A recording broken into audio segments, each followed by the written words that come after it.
that been awarded with the PhD degree, and more than 10 on his credit. So, friends, we are luckily fortunate to hear such kind of experienced personality in the domain of education. Sir was play a very crucial role. Why has play a very role while instrumentation to the Alibaba Amravati University, and they are using it particular to research and teaching learning purpose. So we specifically talk today on preparation and the development of MOOCs. So I will not take much more time, sir. I once again extend my warm welcome to you, and now may I request you to please start with your session, sir, please. Yeah. Thank you very much. I think Ankit or Aniket? Yes. Thank you very much for giving me an opportunity, and it's really a privilege to talk to my peer colleagues at JDIT. We have long association with that institute, with management as well as member of administration. Special thanks to, I must put on record my special thanks to the principal, Satuvadi sir, for collaborating with the MMRTC, that UGC NEP program. And it is a nice gesture for the faculty members to be the part of this NEP, because it is a revolution which is going to take place, and is how it is going to revolutionize our later part of technical education in particular. So it is the responsibility, rather our ethical and moral responsibility for engineering teacher fraternity to get abreast of whatever is happening. Technological advancements are going on, and how Ministry of Education is pushing that implementation of NEP. In long run, it is going to reshape the generations. It is really lucky for us to be part of it. So with this, I think my screen is visible to you all. Someone should give me a prompt. I have shared the screen. Is my screen visible? Hello? Yes, sir, it's visible. What is that? MOOC, the choice cream. Not me, my PPT. Hello? Yes, sir, yes, PPT is visible, sir. Very good. Thank you very much. In between, I think it's Padmini. You can, in between, please give me the feedback if something is not audible or not visible. Because sometimes when we move on to MOOCs or that SWAYAM website, because intermittently I will be switching to that websites during my talk. So sometimes it goes here and there. So please keep yourself what you call as active, because most of the members, what they do, they start their mobile and relax till 3:30. But I think this is going to be really useful to the teaching fraternity. I have named this as the choice cream, very parallel to something like ice cream. That when you go to any ice cream parlor, you have the choice of. MOOC is one of them. And I must appreciate this term was coined by late Vice Chancellor, Dr. Dilip Malkhede. My sincere gratitude to him and to his departed soul. Unfortunately, he left us untimely. But then the choice cream was his choice. That, sir, when you are talking on MOOCs, because I was part of that MOOCs implementation committee in 2016-17, when this was introduced by UGC and AICT through a regulation that it should be implemented across the university as well as across the colleges. So when I was working on the committee, and then we were having certain workshops. That time, Dr. Dilip Malkere suggested me, why don't you say it as a choice cream? Well, so SWAYAM, MOOC, and NEP.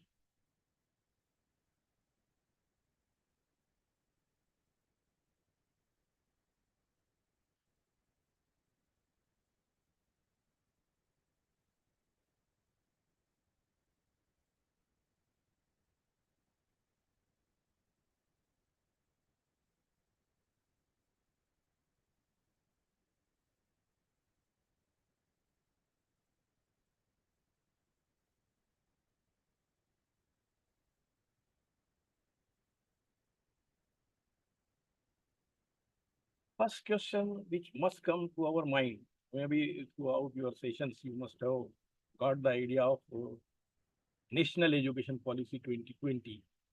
But in the context of MOOC, what is NEP in 2020? I will just briefly speak on that, and then we'll move to our main topic. NEP, National Education Policy 2020. It is a landmark policy aimed at transforming Indian education.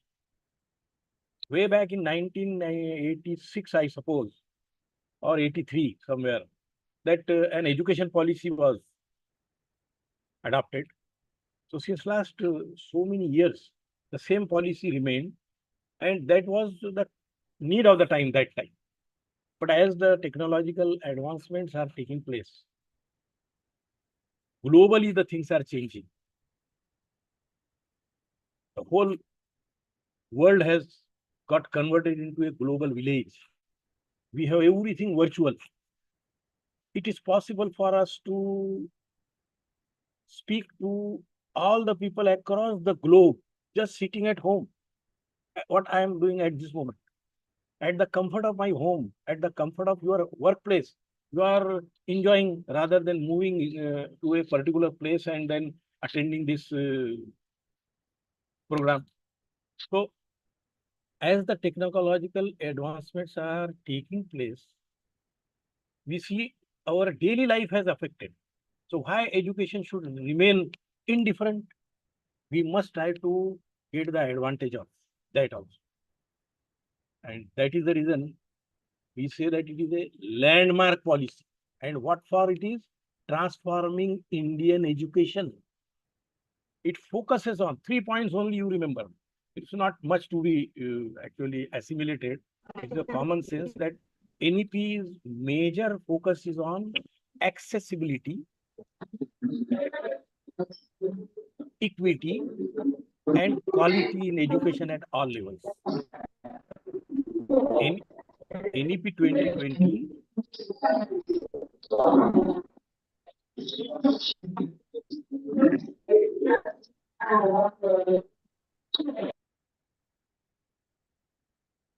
NEP 2020 is a landmark policy which is aimed at transforming Indian education. By what? By providing accessibility, equity, and quality. AEQ. AEQ. Accessibility, equity, and quality. What does this mean?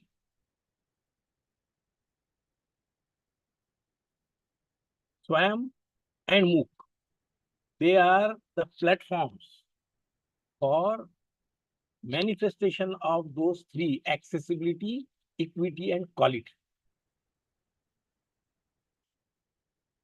Online platform, SWAYAM and MOOCs.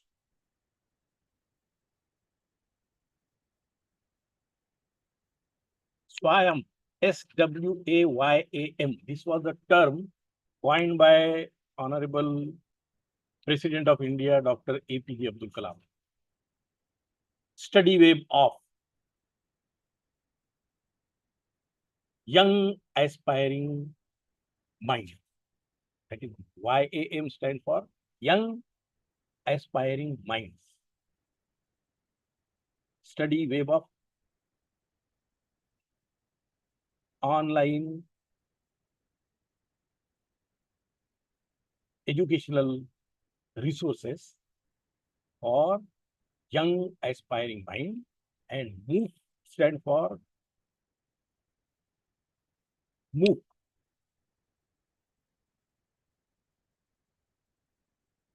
Our online platform designed to make learning more accessible and flexible, aligning perfectly with the NEP 2020's goal. What is that? Accessibility, equity, and quality. Alignment with the NEP 2020's goal.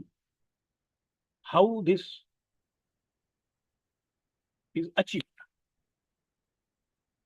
They both SWAM as well as MOOCs, they align seamlessly.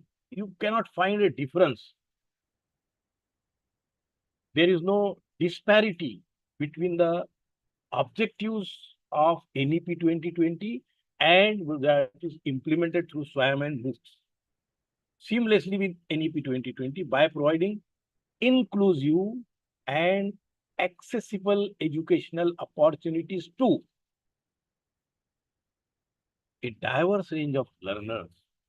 When we use the term diverse range of learners, it is irrespective of age, it is irrespective of geographical location, it is irrespective of educational background, it is irrespective of geographical boundaries also. It is irrespective of your language. There is no barriers. Diverse range of learners. It improves teachers' training. Basically, it has been identified that at the core of any teaching learning process, faculty and teacher is the core. Please remember that. Otherwise, people say the teachers, what they do? They come to the class, speak for 1 hour, and then go. That is not teaching. That is lecturing. We are talking about teachers who are involved in teaching, training, tutoring, rather than simply lecturing. So, if we want to make our teachers really competent to face the advancement of technology, then we must provide good training to them. The purpose of this 6-8 days program itself is to provide you training. So, an important aspect of NEP is enhancing teacher quality.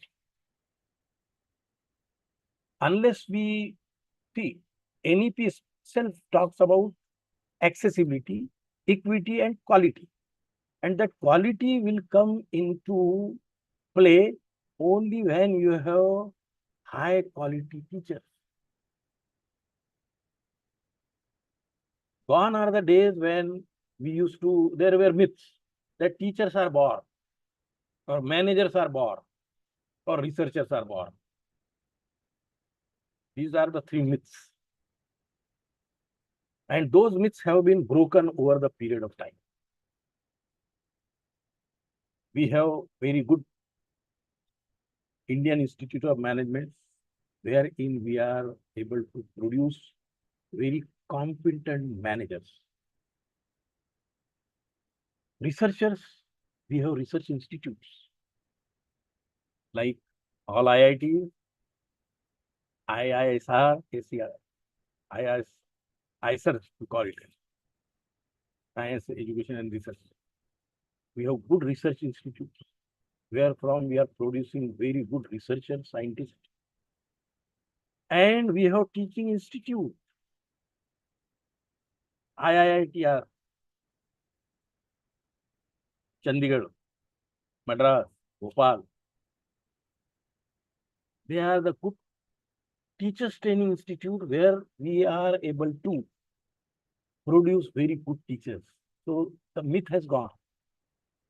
It was a myth, misunderstanding. What we call it? Good teachers are bored. cannot be producers, they cannot be trained.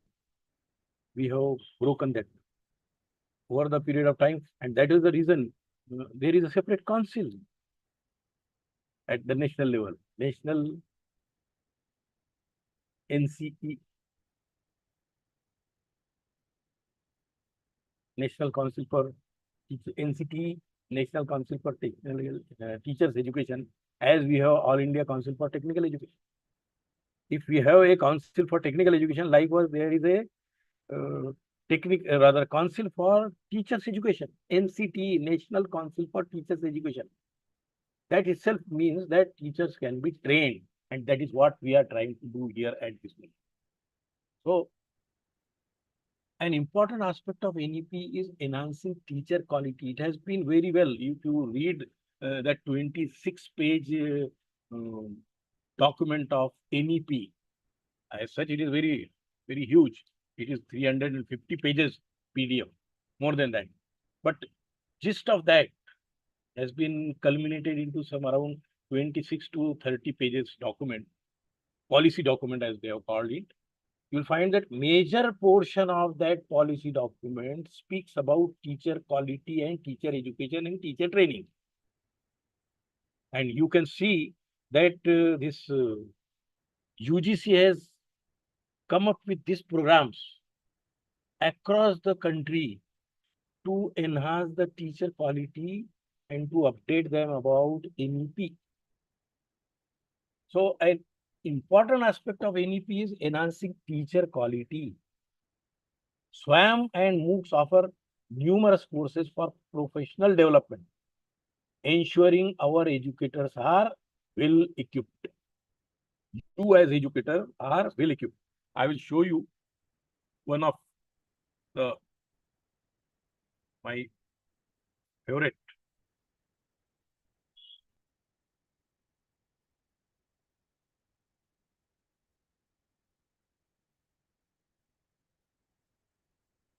I'm taking you to SWAM, and one of the programs for updating your knowledge, those who are from computing side. Linux operating system or operating system is the core in UG/PG curriculum. And sometimes, suppose as a teacher, you would like to update yourself regarding what is going on currently. This is the free course available. And I salute to the principal investigator of Spoken Tutorial Project, Professor Kanan Mudgalya. We used to address him as Mudgalya sir from Indian Institute of Technology, Bombay. I was fortunate to undergo 3-4 courses under him on embedded systems and RTOS, real-time operating system. This is the course available from Indian Institute of Technology, Bombay, sitting at home, and it is free of cost. Its duration is self-paced. This course comprises 20 audio-video spoken tutorials using which you can self-learn Linux commands with ease. And not only that, you can incorporate this particular module in your teaching learning of operating system. What is beauty of it? Why I am showing you this is an AICT approved FDP course. Please consider. Is this screen visible? Hello, audience? Hello? Hello? Sir. Visible. Yes, please. Sir, this, Yes, sir. It's visible. I am pointing at my mouse pointer is at this is an AICT approved FDP course. Yes, sir. Yes, for all the faculties, this is the advantage. That if you attend this FDP course, then for career advancement scheme, what 8 modules of training you must undergo during the period of your assessment period. This can be included as one of the modules completed. You get the certificate. It is multidisciplinary, applicable to computer science, engineering, electrical, electronics, and communication, and multidisciplinary, which is there are 2 credit points. And these 2 credit points can be accommodated to your academic bank of credit, ABC. We'll talk on that a little later on. So that is the advantage you should get out of. Course layout, you can see very beautiful course. Introduction to Linux. Then separate brochure is available. You can go through it and you can support it with your course you are teaching as apprentice. Likewise, there are several. You name any branch and that will be available. All courses, suppose you click here and then you make a little search. Whatever is your course required, that will be, you can specifically mention that we are interested in only AICT related courses because we are from engineering side. Course mode, you can go for self-paced, learn at your own speed. Course duration, whichever I will put all. Course language, of course, for us, medium of instruction being English, will win. And course exam date and all, let us not bother. Course credit, yes. Those who are having credits, that is better. Now you can see advanced C++, ancient Indian management, Android app using Kotlin. These are all hotcakes. And they are all from AICT, self-paced. Let me come to any course which is common to all. Typically, blockchain technology is available to all. Maybe course in basics of kitchen operation. Maybe looking at this, it is AICT based for hotel management category. This for hotel management catering technology, critical thinking,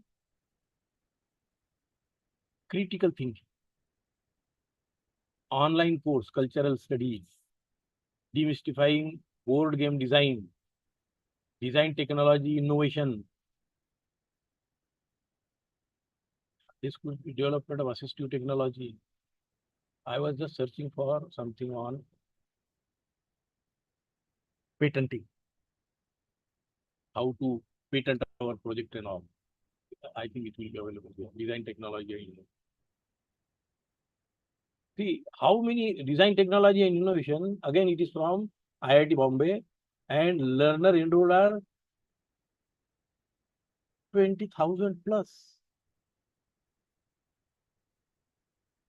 It is elective, available to anyone.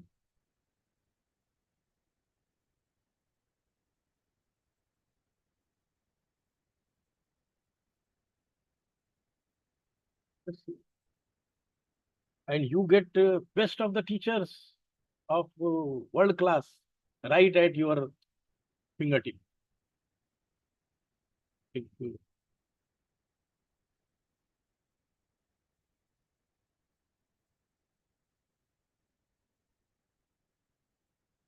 In different as well.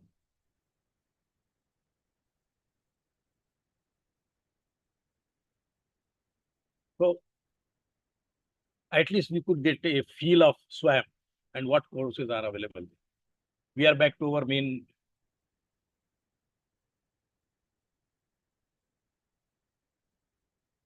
Contribution to research and innovation. Yes, we will be, because most of our teachers, they are either supervisors or they are the scholars.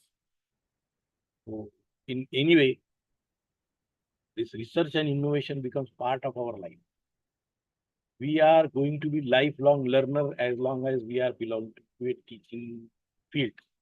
So contribution to research and innovation, crucial for educational advancement. Unless you keep on researching and innovating, you will be obsolete. You see, I remember when I started my career as a teacher in 1986. Next year, I am going to complete around 40 years, 4 decades. 1986, we used to carry notes in hand, written on papers, and then we used to have blackboard chalk and talk method of teaching. Over the period of time, then came overhead projectors. We used to prepare transparencies, and initially they were used only for seminars and workshops. Then later on, they became the part of classroom. AICT made it compulsory that audio visual aids should be available and all. Then it was migrated to rather from overhead projector, they got converted into LCD projectors. PowerPoint slides became a very common method. And nowadays, even online blended mode of learning, you can record your lectures and then float them on your web page or float them on your WhatsApp group, and all students will be able to access it. That is innovation. Research, the method of learning has changed. You must have observed it is very difficult for the students to hold the students for 60 minutes in the class because they know everything available on Google. Sir, what you are teaching, you are saying something different. What is available here is something different. I remember one of my class was going on. I was teaching something on Java technology, and I still remember the class was on interfaces and abstract classes. Those who are from computing side or Java side, they may know this. One of the students stood up. I was just lecturing on interfaces and what is the significance of an interface being defined in Java language. What is the purpose and what way it can be, whether it can be compiled, or it can be executed when we are defining an interface. I was speaking on that. A student immediately stood up saying, sir, what you are saying is different than what I am having in my textbook. And he was referring to Herbert Shield's textbook, Java programming by Herbert Shield. He's a Bible. And he immediately opened the page, sir, see what this authority is saying and what you are saying. They are not matching. I said, best way of verifying any concept of programming language is to write a program and give it to compiler, give it to computer for running. So let us go to the lab. There was a class of around 80 students, 80 students, 80 students. And the whole class was stunned. Some of my teachers were also sitting in the class for learning Java technology in those days. It was something around 1998. 1990. So we went to the lab. Some of the other students who felt that someone has crossed to Ali sir, they thought that actually a student ka image रहता है. That is what image we have to always carry forward. We should not lie. We should be honest with ourselves. I immediately said, yes, let us go to the lab. So some of the enthusiastic students, they immediately went on the machines, computer, and type here. And then, and one of the students shouted, I still remember, Piyush was his name. Piyush Jain, he was from Lucknow. He shouted, sir, what you said is correct. And the whole class was rejoicing. I said, the fellow who has raised the objection, he is also not wrong. But then what is written in the book is same what I have shown, but the book has talked about in American English. What I spoke was Indian English. That is how it differed. Well, so what I was talking about, research and innovation. crucial for educational advancement. Research and innovation is crucial for educational advancement. These platforms provide resources in research methodology and innovation, fostering a culture of inquiry and creativity. See, research leads us to what? Research leads us to inquiry. You become inquisitive like a child. We have to always keep that child within us alive. There is a typical song, though it is in different contexts, but वो अच्छी बात है. दिल तो बच्चा है. Yes, you must keep your heart always like a child so that your inquisitive behavior will. I even at this age, suppose I am having any doubt, I don't hesitate to ask to anyone. Sometimes in the class itself, some student tells me, sir, what you are saying is doubting.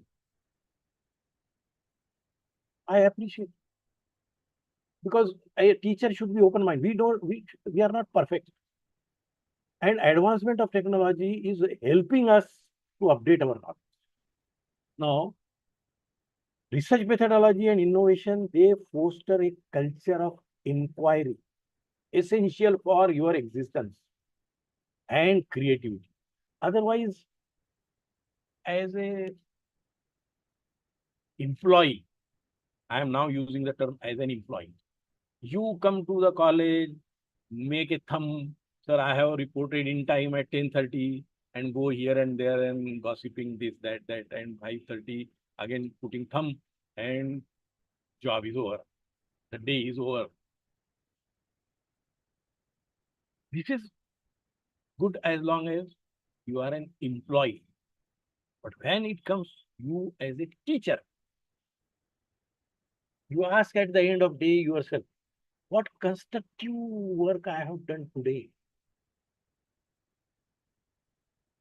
Today, on 11th August 2025, at the end of the day, when I will introspect, okay, what contribution I could make today is really fruitful than what I did yesterday or day before yesterday. At least to some around 50, 60 faculty members, the teachers belonging to my fraternity, I could maybe spark something, create a spark. At least one person sitting in this audience, if he or she gets motivated, research ke liye we should again revive our child within, and we should be as inquisitive as a child, and we must create something. That will be the real reward of being a teacher. Salary and other perks, they are secondary. आपको लगेगा कि अरे sir ने अभी तो कुछ तो भी अपने को क्या दे रहे, ज्ञान बांट रहे. It out of my experience, I am telling you. I was working in a company. While introducing my biodata, he missed that I was working in a company. I did my MTech from IIT Bombay, and then I joined Rashtriya Chemicals Fertilizers Project Division. I was at Alibag having a very good job. But purpose of that job was simply to learn the application of subjects in industry. After 2 years of my service there, I left it because I wanted to be a teacher. I wanted to be a teacher. And I joined this. And since last 36, 38 years, I am with the same organization. I didn't change. Only at the age of 65 years, when I had to hand over the charge, I handed over the charge of principal. But back, I joined my old college as a professor in electronics and telecommunication. And AICT says that age of superannuation is 65 years. extensible up to 70 years. So you are teachers and you can contribute. Now coming to when being a teacher, please remember that एक मराठीमध्ये म्हण आहे की सरस्वती आणि लक्ष्मीचा मेळ नाही. Means Saraswati and Lakshmi, they don't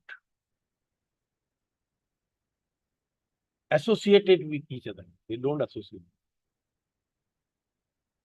And when I spoke about this in one of my talks, one of senior professors, he rose and then he said, sir, I will add to it. आपने ये कहा है कि सरस्वती और लक्ष्मी का mail नहीं होता, because we belong to the other side, rather first side. We are in teaching field, means we belong to Saraswati side. So we should not opt for आपको लक्ष्मी चाहिए, you go to industry, work there. You'll get lot of fund, money. बहुत पैसा मिलेगा, लक्ष्मी रहेगी. But then are you going to get your job satisfaction? I will tell you, थोड़ा सा ये इससे बाहर जा रहा है, but let me tell you, as a teacher, what job satisfaction you get, you cannot get in industry. Fortunately, in a teaching profession, there is no work pressure. And that is $1 billion reward. So when I was speaking on that, कि Lakshmi and Saraswati इसका mail नहीं होता है, senior professor stood up. पर बोले अगर आपने observe किया तो Saraswati sitting on Saras with Veena, whereas Lakshmi is always standing, signifying that when she will leave you, you never know. But knowledge will be always with you. And that is our treasure. So keep your child within to foster a culture of inquiry and creativity. Looking at that, what MOOCs and SWAYAM, they are providing us courses on research. This is one of the best courses on research methodology. It is basically from law side, but the kind of research a lawyer does, for them, this research methodologies course is taught by this great person, Dr. Bajpai. He is currently Vice Chancellor of National Law University, Delhi. This course, you can see 3,060 learners are enrolled currently. 3,000. This is live course. Yesterday only I registered for it. Starting date was 7 July and end date is 31st October. Enrollment ends on 31st August. While I was preparing for this PPT, I came across, because in every my PPT, this research methodology slide I do show. So yesterday when I was taking current one, that what is the current course going on research methodology, so I found that its enrollment is still going on. It is 31st August 2025. So why not to register? I register for it. It is a 4 credit work. Basically, it is for law, 15 weeks program, but its contents are marvelous. And the person who is teaching, permit me, let me see if it can work here. Getting it? Are you getting it? No, Yes. Please. I welcome you the course of research methodology. Friends, this course is dedicated to students of law in the field of research methodology. However, other students can also be getting benefit from this course. So what is so special about this course when there are already several courses available online? I'll just briefly tell you that there are so many important questions in the field of law which requires the answer in a very objective manner. Like, for instance, why people obey the law? What is the impact of law? How the law amendment will impact the state in terms of manpower, sources, how much crime we have in the society. Friends, you can always answer these questions through your impressions. But here I have to stress that these questions have to be answered objectively. When you try to answer these questions objectively, you are entering the domain of research. In this course, friends, we would be talking about two aspects of research methodology. First, we will try to understand the fundamentals of research methodology, where I'll try to explain you the different types of research and also the different types of tools in research, which will be very useful from the viewpoint of legal research. And then from the viewpoint of a law student, I would also like you to understand the doctrinal and non-doctrinal part of research, which is also known as qualitative and quantitative research method. And through this course, we would also like you to know the different parameters of the framing of research, which would include the statement of research, objective building, hypothesis building, and of course, the tools for data collection, sampling techniques, data analysis, ethics in research, applications of software in legal research. In the second part of this course, we would be talking about the applications of legal research in solving different types of questions. So in the end, the learners would be in a position to develop a research proposal. They would also be able to answer several research queries by the application of research methodology. And I would also say that at the post-graduation level and LLM programs, the research methodology is a core thing. You can choose this course for the purpose of your core paper, and there this course would be immensely useful. This course is supposed to be 5 credit course for that purpose. And I would say in the end that I can promise that this course will provide you very exciting opportunity to learn research methodology. Most interesting. I call upon you to join this group, and you will be enriching your knowledge and skills on a subject of research methodology in law, which is not so well received so far. Thank you.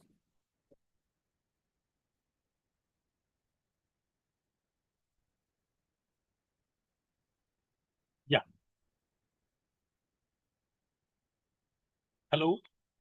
Got it. Hello.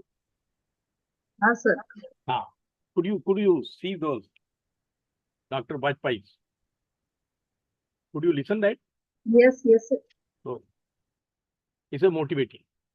And let me tell you, across the NPTEL and other, there are research methodology courses available.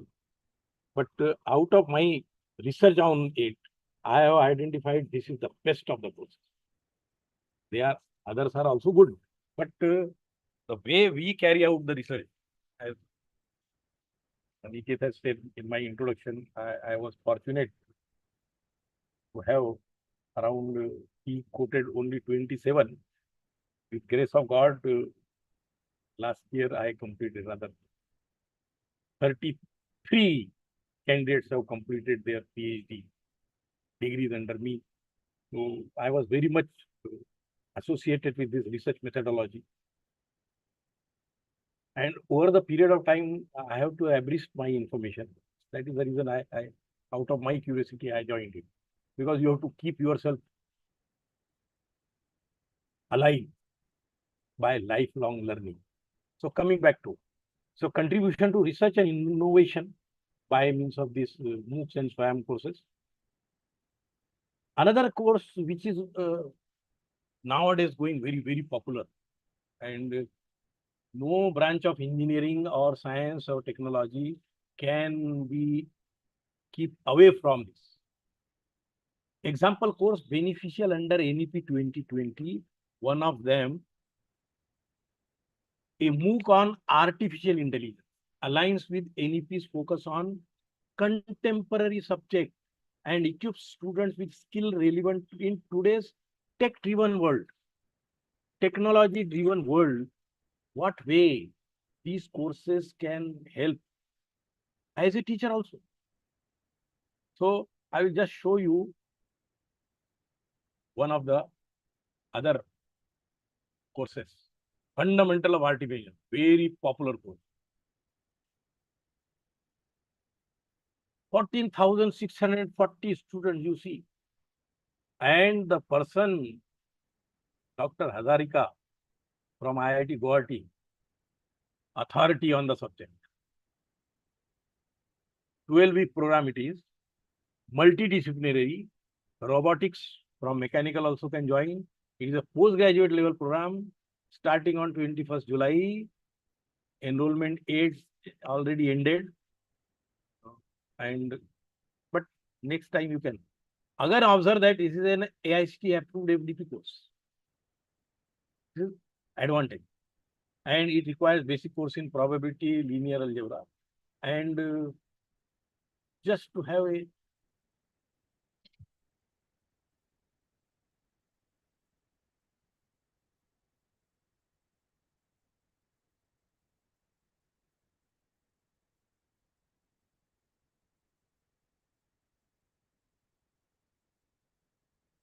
this is a certification course.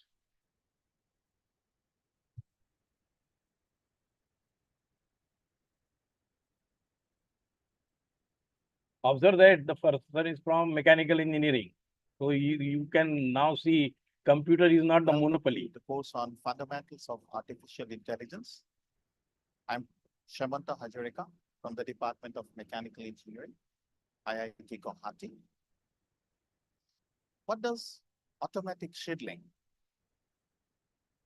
autonomous driving, search, speech recognition, or machine intelligence have in common? These are complex real-world problems which span across various disciplines of engineering. Artificial intelligence, or AI, undertake efforts to tackle such problems with rigorous mathematical tools. Artificial intelligence is the ability of machines to seemingly think for themselves. Artificial intelligence is said to be demonstrated when a task which is performed by a human and thought of as requiring the ability to learn, to process, to reason and solve problems can be done by a machine. This fundamental course in artificial intelligence is designed as an introductory course into the field of AI. The course covers important elements of AI, such as knowledge representation and reasoning, inference and machine learning. The course would draw examples from gameplay, information retrieval, computer vision, and robotics.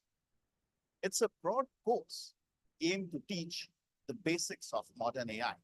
The course is designed in 7 modules. In the first module, we will introduce what is AI, what are its foundations. Thereafter, in module 2, we will deal with problem solving by search, where the objective is to understand those elements constituting problems and learn to solve it by various uninformed and informed graph search strategies. The third module is an important module on knowledge representation and reasoning, where we would understand the formal methods of representing knowledge and the process to infer on this knowledge to derive new knowledge. The fourth module is reasoning under uncertainty, where we would look at understanding the notion of uncertainty and some of the probabilistic reasoning techniques. The fifth module is on planning, to understand the notion of planning in AI and some techniques in classical planning. Thereafter, we have a module in decision making, where we understand some computational issues in making decisions. The last module would be on machine learning. And this is an important module from the fact that machine learning is becoming a very, very important area of study in itself. Here, we would be interested in understanding some of those mechanisms by which an AI system can improve its behavior through its experience. I welcome you to this course and hope that we would have a very fruitful interaction. Thank you very much.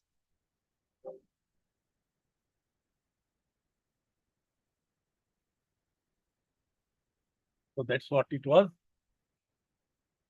One on research methodology, you can get the test. Another on artificial intelligence. And you can just see that the authority is from mechanically. Not many people will know, rather, or those who are from computing side, they may be. The very popular book, Let Us See, written by Yashwant Kanitkar. Yashwant Kanitkar happens to be a mechanical engineer. He is MTech from IIT Kanpur in mechanical engineering. Dr. Achyut Godbole, who was vice president of L&T IT, belongs to chemical engineering. He has written a book on operating system. Point here is that artificial intelligence is the area for all those human beings who possess natural intelligence, irrespective of background. So, NEP 2020 talks about accessibility, equity, and quality. Quality of material available to you under a course, you cannot doubt on. Available from IITs, places like IIT. Accessibility. These are online available, accessible to anyone, anytime, anywhere. And equity. Equity means available to everyone, irrespective of age, background, geographical location, and language. Well, so now comes the question. How can we integrate MOOCs with the existing curriculum?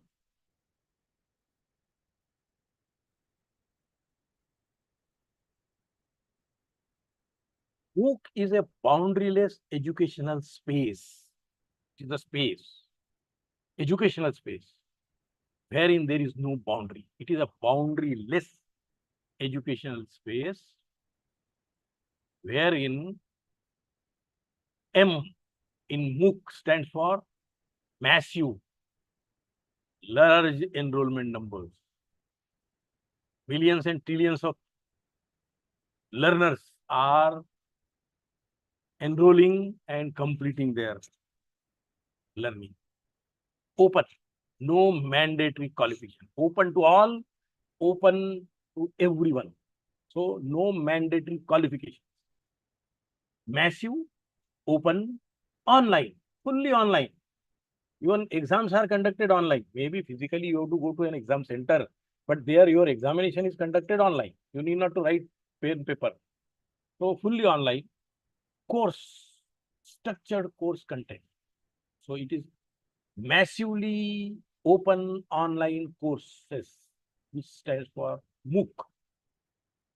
It is an online course aimed at unlimited participation and open access via the web. And the basic philosophy of MOOCs is 3 A's. 3 A's. SS. Anyone, anytime, anywhere.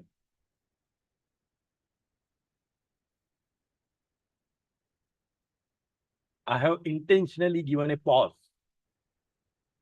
I want you to assimilate this in your brain, that the basic philosophy of MOOCs is anyone, that includes you also, anytime, that includes your time right at home or at college, or when you are outing maybe at sea beach, anywhere, anytime, round the clock, you feel like, sir, मुझे तो 12 बजे बारात के बाद ही पढ़ाई की तो समझ में आता है. You are available. The teacher, Dr. Bajpai or Dr. Hazarika, both of them will be available to you anytime you call them, which is physically not possible otherwise. That is the advantage of this virtual medium. So understand that the philosophy of MOOC is anyone should be able to learn anytime, anywhere. Or rather, it should be anything also. One more A I will add it to. Okay. Anything, anyone, anytime, anywhere should be able to learn. See, अभी यहाँ improvisation हो गया.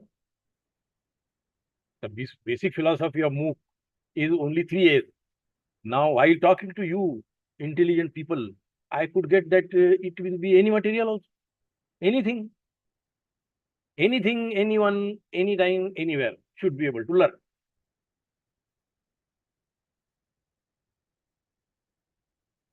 UGC and AICT, they have Gazette notified a regulation in 2016, which stands for Credit Framework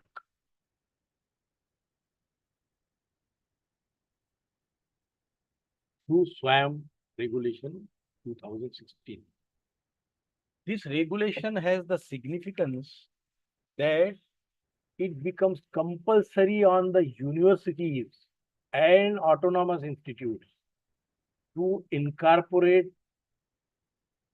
SWAM and MOOCs courses into their curriculum and allow the learner to acquire the credits on certain subjects which are available on MOOCs and SWAM. More than 50,000 courses are there, rather 5,000. More than 5,000 courses are available under SWAM, spanning over different fields of education. So students should be able to get that. But then it comes, okay, sir, if I am appearing for that SWAM course and I am getting the credit, will I get exemption from the same subject in my syllabus? This was the purpose of that regulation. That regulation of UGC as well as AICT, regulation credit framework for awarding credits through SWAM, regulation 2016. These are the regulations mean for that.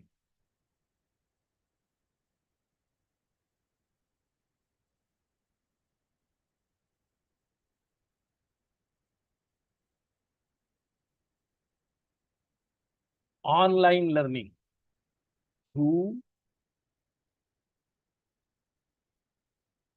SWAM, assimilate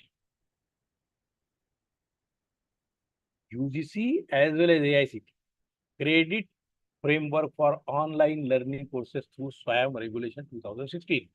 And you must have seen a new syllabus which is there under the heading of choice-based credit system. Has very much facility incorporated into the syllabus itself by means of allowing minimum 20% courses to be taken through SWAM and MOOCs. Recently, AICT has published its approval process handbook, wherein 40% of the courses could be taken from online learning material through SWAM, NPTEL or MOOCs. Now, don't get scared.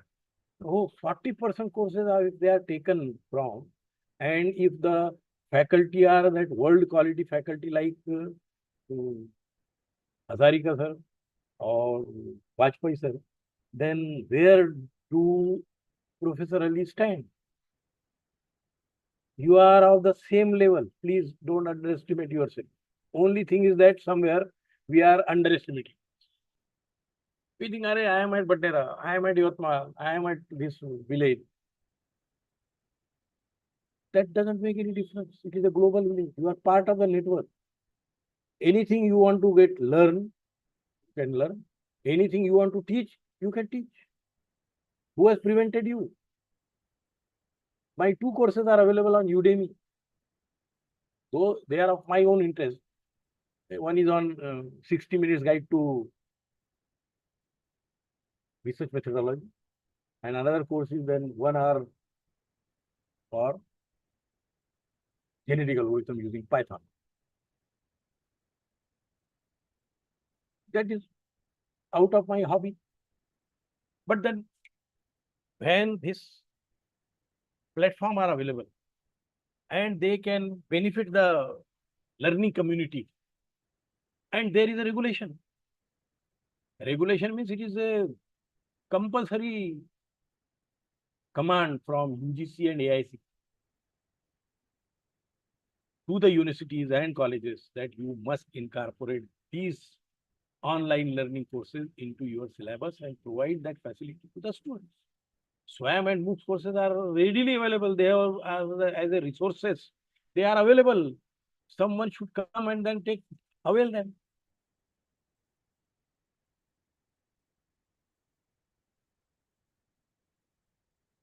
They were issued in July and August 2016. UGC Credit Framework for Online Learning Courses through SWAM was introduced in July 2016. AICT followed in the next month, and August 2016 it was also introduced. And both of these are Gazette notified, Central Gazette notified. What does it mean? Anything which is Central Gazette notified. You talk about gazetted officer. What does it mean? Gazette notified regulation means they carry force of law because they are presented before both the houses of parliament. समझ में आया कुछ? We are bound by that legal framework, and I will show you what is the penalty if any institute or university. That was the reason this came up in 2016, and 2017 our university formed a committee, fortunately, or whatever you call.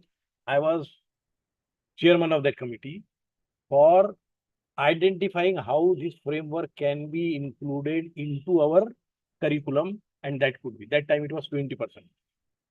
We are a team of 5 persons, 5 teachers from various fields. Someone was from Faculty of Science and Technology, someone from Commerce, someone from Arts, and I was heading that, I being the member of Academic Council that time. So we gave a guideline for implementation. It took around 4 years in the university system to incorporate it when we went for choice-based credit system. And all credit goes to the then Honorable Vice Chancellor, sir, first who initiated this at that time. And then later on, it was implemented by Dr. Dilip Palgade.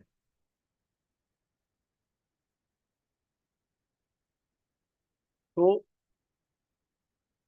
what is this framework expect? One thing is that learning courses should be first made available on SWAM, so that today, suppose we impose this framework on universities and colleges, they will say, yes, sir, where are the courses available? See, these SWAM and MOOCs, they started as early as 2002. NPTEL, it started as early as in 2002. We were preparing for that background. Hardly 5 years for the web to come up. 1997, 98 web technology came up. So, uske 5 saal baad, this SWAM and MOOCs and NPTEL courses were made available. So, learning courses, online courses to be made available on SWAM platform. Then they will be notified. They are notified in every month of June and November, as you could see here. Just now, as I have demonstrated those 2 courses on research methodology as well as that one on artificial intelligence. they are notified every year in the month of June for one semester, in the month of November for the semester starting from January on. So they will be notified. Once they are notified, they are to be taken up by the students, go through the learning process, assessment process, and what you call as assignment, everything. Then they will appear for examination. Courses are free of cost, but when you appear for exam and you want a certification, credit certificate, then per exam you have to pay a fees of 1,000. 1,000 rupees is the fee. If you do not want certification, no need to appear for exam. It is self-credit. That's all. So, after notification, the student will register, and if he wants credit, he will appear for exam. And once that exam is cleared and he get a certificate from that host institute which is offering. For example, here we have shown National School of Law Research Methodology. That will give you the certificate. Likewise, IIT Guwahati will certify you for that course on artificial intelligence with credits. So those credits which you have earned by learning courses on SWAYAM, they are permitted for credit transfer by means of incorporating it into your curriculum and syllabus at the university level. As on date, at Amravati University, you are allowed to have 20% courses from SWAYAM. Get it? Let us proceed. So, in gist, what I have shown you, the UGC AICT credit framework for online learning courses through SWAYAM, this regulation of 2016 being compulsory, mandatory for the universities and colleges to adopt, will provide you the learning courses through SWAYAM platform. They will be notified for their availability, whatever the courses for first semester, second semester, third, fourth, fifth, sixth, seventh, eighth of our curriculum. And students will undergo that, and he will be mentored by faculty at the college. So don't get scared, because sir, if my students are going online courses, then what will be my job? Any course which is conducted or rather taken up by the student through SWAYAM or MOOCs. MOOCs is a general term, SWAYAM is the platform where those MOOCs courses are being provided.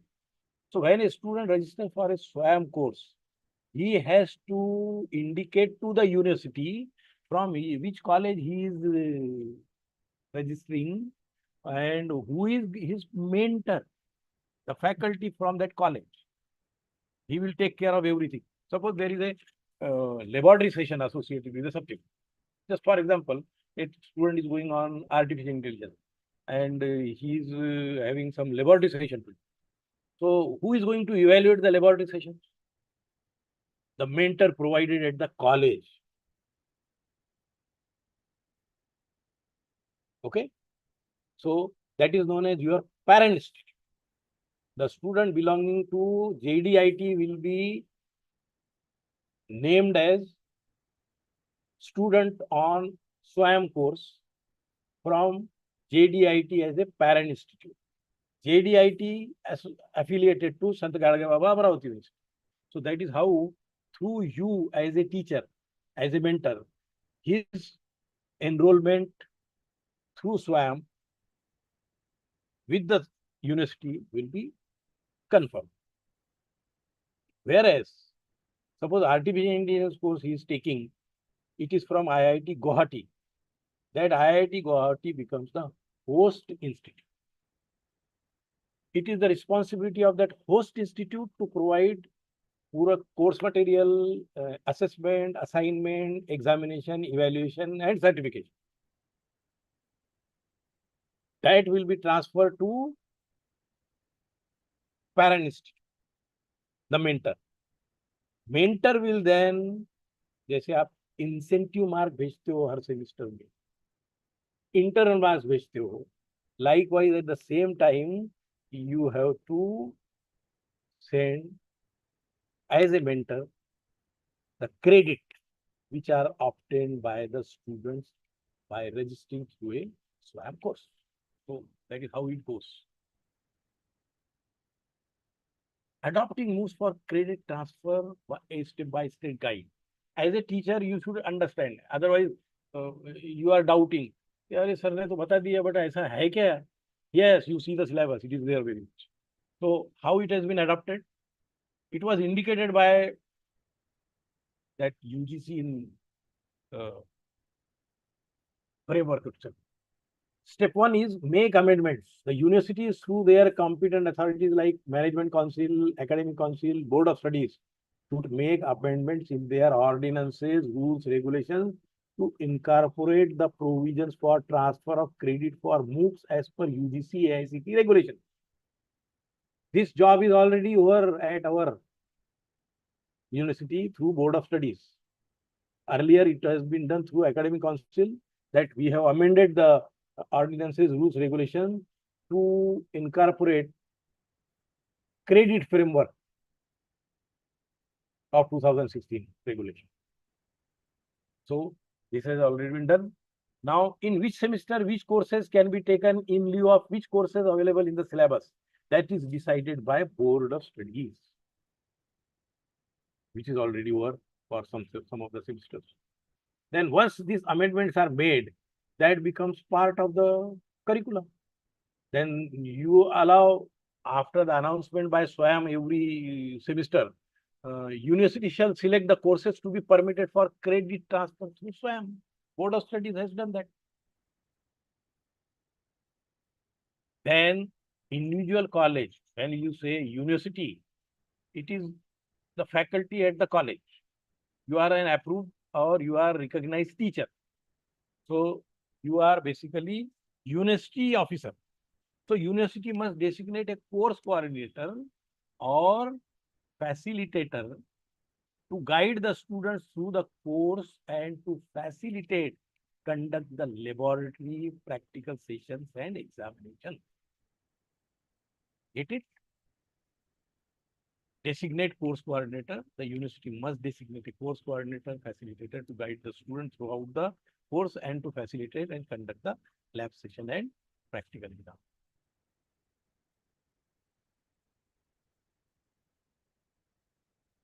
Then step 4 is disseminate the information. University should widely disseminate information about what are the selected courses through faculty members, notice boards, student forum, workshop, websites, so that students are aware of these courses are available. Instead of taking them at the college, I will take at home through this SWAM course. So that will be. Then step 5 is the course registration. He will make out. University facilitate registration of the student mandatory for the MOOCs courses. Then host institution shall evaluate the student, register for MOOC courses like IIT Guwahati, I said.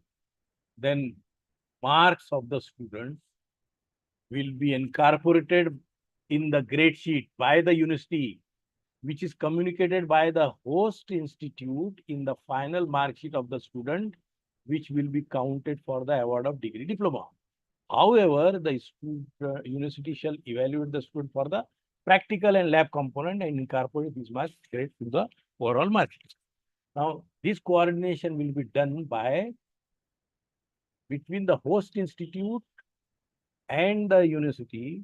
The coordination will be done by the mentor faculty at the college. Certificate will be on receipt of MOOC completion certificate. The university shall give equivalent credit weight up to 20% for the credit earned through SWAM. For example, in a semester, there are 25 credits. And there is one subject, just for example, data structure and algorithm, which carries 5 credits and 3 credits for 1 credit for practical. So 6 credits. And there is a course available, a parallel course available from, let us say, IIT Bombay on data structures and algorithm, which also carries 5-6 credits. So the student will enroll for that. He will be exempted from attending these classes. He will be doing it online, and then once he covers that credit earned will be transferred. Most important point is this. That was the reason university has to immediately nominate a committee, get the report of the committee, incorporate that into academic councils through ordinance and all, and then make it available as a syllabus. No university shall deny to accept the transfer of credits earned through the MOOCs courses. This is the law. This is the law. If any student makes a complaint to UGC or AICTE, sir, this person is not allowing me to take the course from MOOC SWAM, the college will be facing the consequence. Now, growth of book. Briefly, I will just give you the background. What only SWAM is not the platform. That is our Indian platform, our home national platform. But then across the globe, there are so many platforms which are providing MOOCs. 1,500 universities are there as on date. 250,000 courses are available. And 440 million students have signed up. Only in 1 year, 2021, after post-COVID, 220 million students enrolled. It is 440 million. Today's figure carries 200 to exactly 50% enrollment was done in only 1 year. That is 2021, post-COVID. And the MOOC providers, Coursera, how many as on date learners? 175 million. edX, 86 million. Future Learn, 20 million. SWAM, 22 million. And Coursera, number of courses, 60,000. Micro credentials means they are providing certificate program, 4,000 plus certificate programs. Degrees, 34 degrees they provide. They provide the degrees. Coursera is supported by Stanford University. You get the degree. But then what is the cost? In Indian rupees, that goes to something like 15 lakh. You want to earn a degree of MS in Coursera, you have to pay the fees. 34 degree course. edX, 4,600 plus courses, 480 micro credits and degrees, 13 degrees. Future Learn, 20 million users, learners, 1,400 plus courses, micro credentials are 180 and degrees 22 they offer. SWAM, they don't offer the degrees, they offer the credit framework so that you can add it to your degree. It's 325, I think. So I am leaving this. I'm not going to this Coursera or edX or Future Learn. And just to show you SWAM website, I have already shown. SWAM courses and all. You can yourself go and look at that. What all there. Here is the report. 441 courses are 4,041 courses. More than. So these are the courses from most popular certificate courses from Coursera. I will go a little faster. Trending on edX. What are the courses? Master of Science in Computer Science, MS in Software Development, MS in Computer Engineering, MS in Master AI. Then Future Learn, they also provide. You can go on their website and explore whichever you want. They are all degrees from universities, MS in AI, MS in IT, graduate certificates in cybersecurity and cyber crimes. Then we have our e-Pathshala. This is a treasure. e-Pathshala, you can see 20,000 plus e-textbooks are available. 19,000 plus videos are available. When you are preparing for your lecture, I will tell you, you can take help of these videos. 3,200 plus experts are available to solve your difficulties. आपको किसी अली सरोवर के पास जाने की जरूरत नहीं, वहां पे जाके आप उनके फोरम पे जाओ, interact with them, they will provide you best of the solutions. 30,000 plus quizzes are available, ready-made quizzes to your subject. You can download from there, customize it according to your syllabus and place it. कम से कम मेहनत में आपको quality का work मिल रहा है. And 70 subjects and 723 papers. PG के है ये, but then it is available. स्वयं इसमें देखिए आप, AICT है, CEC है, IGNU है, IIM बैंगलोर है, NCERT है, national institute of open schooling, NIITTR, National Institute of Technical Teachers Training and Research, NPTEL, UGC, they are all part of SWAM. As on date, this is the information which I captured yesterday. 16,530 plus courses are available. 5.4 crore plus enrollment. And ये क्या है?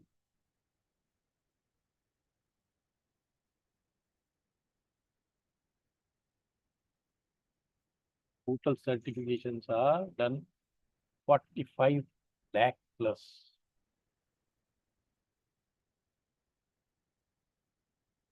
There is one more thing added recently, that is known as SWAM Plus. Here you will observe, really do service to yourself as well as self-service to yourself, as well as to your students. दुआएं देंगे sir वो बच्चे अपने हैं. ये internship की facility यहाँ available. Make them known to your students and paid internships. I don't have time at this moment. 5 minutes बचे हैं. But you can yourself go on this SWAM Plus website and help your student. For ये student का भी वहाँ पे है, they can enroll and then they can take internship.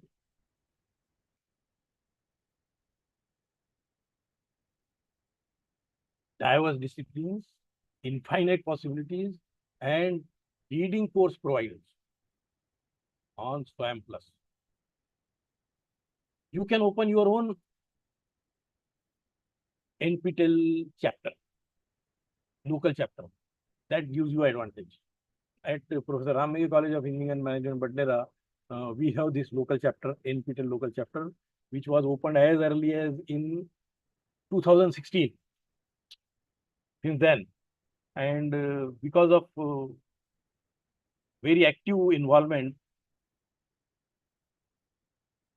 see, this person I have intentionally shown. Recently, he is one of the faculty at Department of Information Technology at Professor Ramegi College of Engineering and Management, Patna. NPTEL, they publish NPTEL stars. These are the NPTEL stars.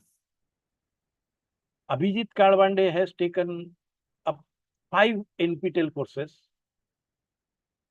and in 4 of the courses he got excellent grade, and in 1 of the courses he got diamond grade. So he was felicitated at IIT Mumbai at the hands of great guru. यहाँ पे जो आपको photo दिखाई दे रही है, those who are from electrical, electronics and communication side, they may recognize this great son of Dr. Sir, sorry sir, can I interrupt sir? Yes, बस finish कर रहा हूँ. Yeah, sir, please, you can please complete. We have to go for the another session also, sir. Yes, but this is the last one, which I am Yeah, please, sir. Yeah. And finishing. Yes. So this way you can get the certificate and what happens at NPTEL and all. So this is a motivation that you can update yourself for various courses. Then there is the academic bank of credit where you can register your course. So thank you very much, and I am really feel privileged to be part of your session, interacting with the young mind Thank you very much. And my sincere thanks to the center for bearing with me and giving me an opportunity to share my what all little experience with the young mind of JDIT. Thank you very much.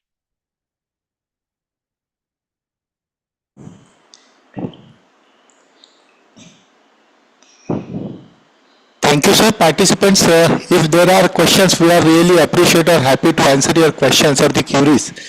You can directly ask to Professor Ali, sir. Please, anyone.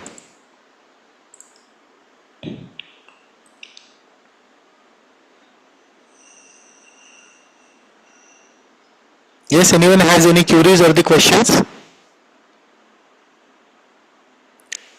Sir, we have received one question through YouTube. That is the SWAYAM and or these NPTLs conducting the examinations, and they are charging the fees for particular that. And some of the universities have their own regulation or the direction to pay that fees, or couple of universities are also organizing the another exam for the similar courses at their university. So can you suggest such kind of any mechanism that should be worked at our university or our institution? That is an alternate arrangement which university. Hello. Yeah, so you are audible, sir, please. So see, it is an alternative option available to the university that our students will take up the course there. They will complete all assignment, everything, but final examination will be conducted by the university. You get me? So that is possible. It is not compulsory that the host institute conducting the examination only should be opted by the student. If student feels that, no sir, I would like to get tested there, or I would like to get tested at the university level, so that is possible. Yeah, it is. And some of the universities we did this for the reason that our examination time and their examination time may overlap. Because Actually, so they specify a specific timetable. You could see exam. Actually, what happens, sir? I would like to add here the Jalgaon University. It is a North Maharashtra University, Jalgaon, KBC North Maharashtra University, Jalgaon has particularly issued the direction in this context.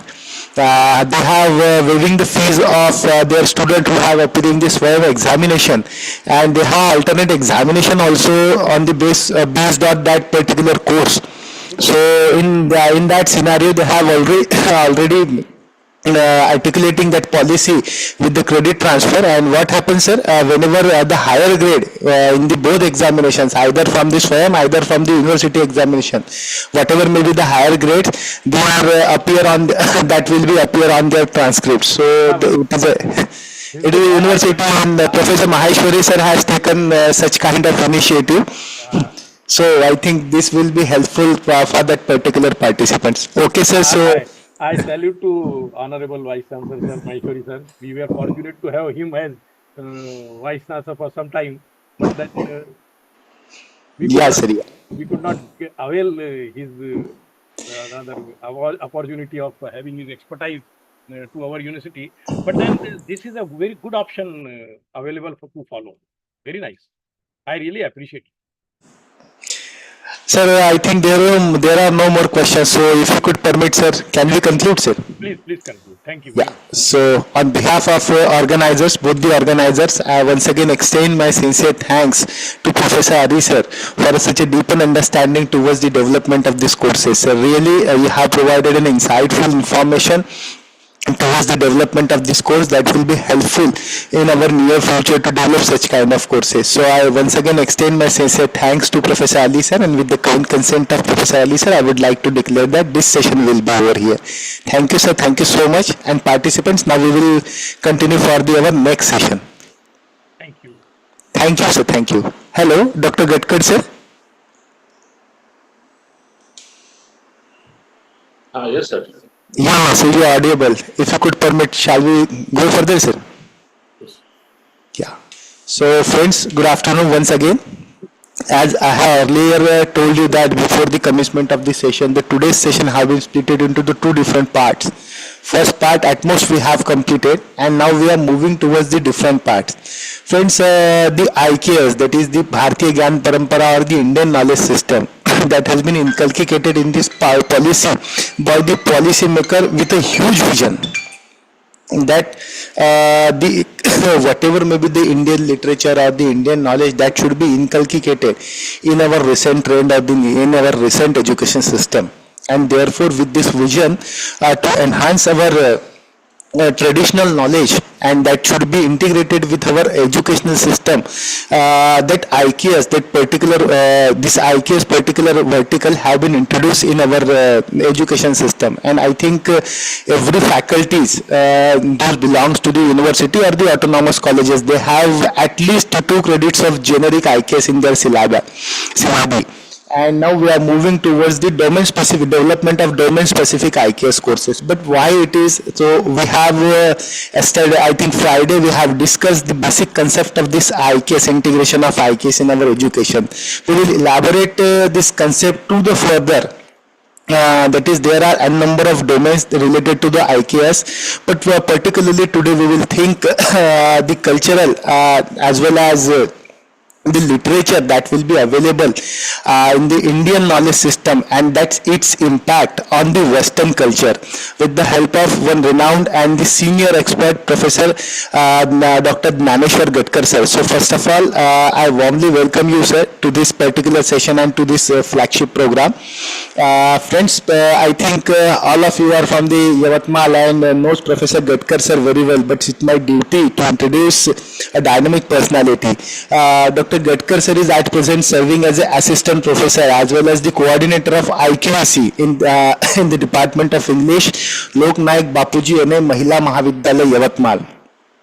He has more than 15 years of experience in this field of higher education. He is associated with the various professional bodies and the authorities of the university, like as the member of the board of science and the humanities at the Government College of Engineering Amravati, that is an autonomous institution. He is also the ad hoc committee in the animation science animation sciences of Sant Galge Baba Amravati University. He was the former member at the board of lifelong learning and the extension at Sant Galge Baba Amravati University. He is the member of the mythological and anthropological research institute situated in Amravati. He was also the regional head of research wing for the Bharatiya Shikshan Mandal in the Vidarbha.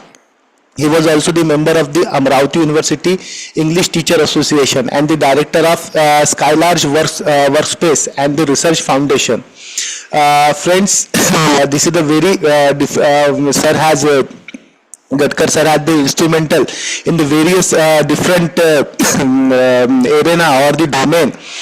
Being the teacher, he has also the author and the co-authors of various books. He was the reviewer members for the peer review committee of the Research Nebula journal. 63 books, that is ISBN study material for the university student, have been written and edited by him. Being the IQAC coordinator, he has played a very instrumental role towards the institutional development and the facing this NAC and the academic governance. He has also instrumentally engaged in designing the various diplomas and the certificate courses at the Department of Lifelong Learning and at Sant Galge Baba Amravati University. So friends, this is a brief introduction with regards to Dr. Gadkar sir. Sir will today particularly talk on the Indian literature and the culture and its impact on the Western culture, with special reference to this Indian knowledge system. So sir, I once again extend my warm welcome to you, and now may I request you to please start with your session. Sir, please. Thank you, Ankit sir. I hope my screen is visible to everyone. Yes sir, your screen is visible, sir. So the topic on which we are going to discuss for 90 minutes is the Indian knowledge system. And particularly, we are going to focus on the Indian ancient as well as the medieval literature and how it influenced the Western world, particularly the world literature. Indeed. But before hitting the core subject, I would like to ask you, can anyone identify this image, what it is, as you are from the science and technology discipline? Anyone, please?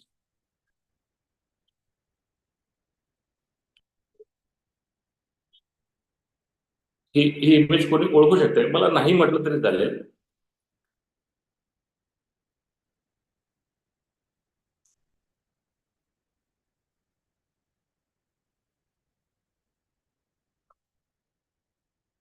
मला थोडंसं interactive session करायचं आहे, त्यामुळे थोडंसं मला तुमच्या रिस्पॉन्सेसची गरज आहे. That's why I am asking. Okay, तर मी सांगतो. This is the first Indian satellite Aryabhata, which is named after the renowned scientist of ancient India, Aryabhatta. Okay. काही तुम्हाला मला प्रश्न विचारायचे आहेत, and I just want a plain response from you. फिलॉसॉफीचा विचार केला तर कुठले फिलॉसॉफर्स तुमच्या डोळ्यामध्ये, म्हणजे डोक्यामध्ये येतात, डोळ्यासमोर येतात? एनीवन?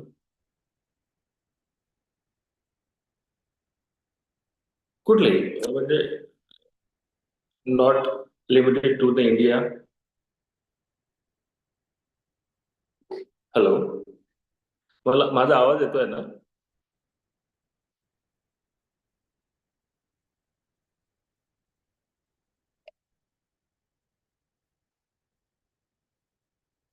अंकित सर, माझा आवाज येतोय ना? हो, येतोय. हा, ठीक. I hope तुम्ही सर्व ऐकतायत. I will continue. सो फिलॉसॉफीचा विचार केला तर we remember Aristotle, Plato, Adam Smith, and all those sorts of philosophers. But we don't know about Yajnavalkya, Gargi, Kapil. Sometimes we heard the name of the Chanakya or Kautilya in recent times. We also know Patanjali because of the yoga and all that. But we heard little about Nagarjuna, who is the Buddhist philosopher, renowned Buddhist philosopher, one of the best one. Again, there is Adi Shankaracharya, Ramanuj, who introduced Vishishta Advaita philosophy. Adi Shankaracharya, who is known for his Advaita Vedanta philosophy. Madhvacharya is there, who advocated Dvaita or dualism. Basavanna, who is the pioneer and founder of Lingayat philosophy. Kabir is there, Guru Nanak is there. And in recent time, Swami Vivekananda, Aurobindo, Dr. Babasaheb Ambedkar. These are some philosophers. Besides, in the field of science and technology, we have also some famous names like Aryabhatta, Bhaskara, Budhayana, Varahamihir, Charak, who wrote the Charak Sanhita, Sushrut, who wrote the Sushrut Sanhita, Panini, who wrote the Ashtadhyayi for the language and grammar. Gautama is one of the renowned personality from the ancient India. As far as economist is concerned, we have Kautilya, we have the book, renowned book like Shukraniti, Brihaspati Sutra, Shatpat Brahmanya. And in Tamil, we have Tirukural, as well as Shivaji Maharaj is one of the greatest economists in our time. So we celebrate only the Western philosophers, scientists, men of letters, and we generally forget about these Indian people, which are from our history, which are from our tradition of knowledge, and we don't know about. So basically, Indian knowledge system, as far as today's context is concerned, this image will aptly convey what is happening to the Indian knowledge system. On the one hand, we have the modern India and the ancient India, but the bridge is broken. So there is not connection between the ancient India and the modern India as far as this IKS is concerned. So there is certain gap. Why this gap is there? Why we are not getting connected with the ancient knowledge, ancient philosophy that our ancestors had developed? Can anyone give me the reason? What do you think? We are not that much connected with the philosophy and the literature and everything from the past. Can anyone?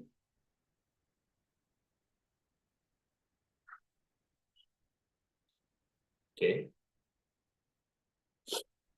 So there are a number of reasons, but as far as my understanding is concerned, I concluded those all reasons, those all factors into three main categories. The first one, which is the prominent one as well as the reason, colonialism.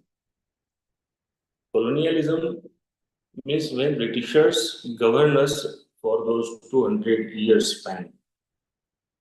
That time, they deliberately subjugated the Indian knowledge system and they propagated and advocated Western knowledge system on us.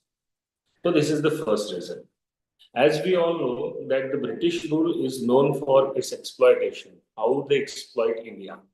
And because of that exploitation and foreign governance, we also face some social issues during that time. And those issues were like hunger, poverty, discrimination, and all those things. So these social issues were also responsible that we lost the connection of our true tradition. How these social issues are responsible? Because of these problems, we were only focusing on our survivors and a society which is just trying to survive, which just try to survive, do not produce knowledge. It cannot produce or transfer or create any knowledge. So social issues is one of the reason. And thirdly, we Indian people are very, what do you say, religious, we are very innocent, and we are very simple. We lack that scientific outlook. We lack the analytical skills. We are strong believer. And that makes us vulnerable at the same time. We cannot go through the lens of the science to these issues, and we lost the connection with the ancient knowledge which was created by our ancestors. Now, what is our responsibility?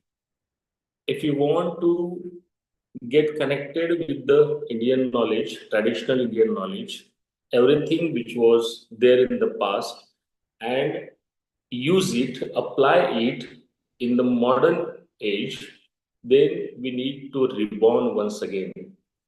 We need to restore everything which was ours before the colonialism, before the foreign reign, before those people who exploited us.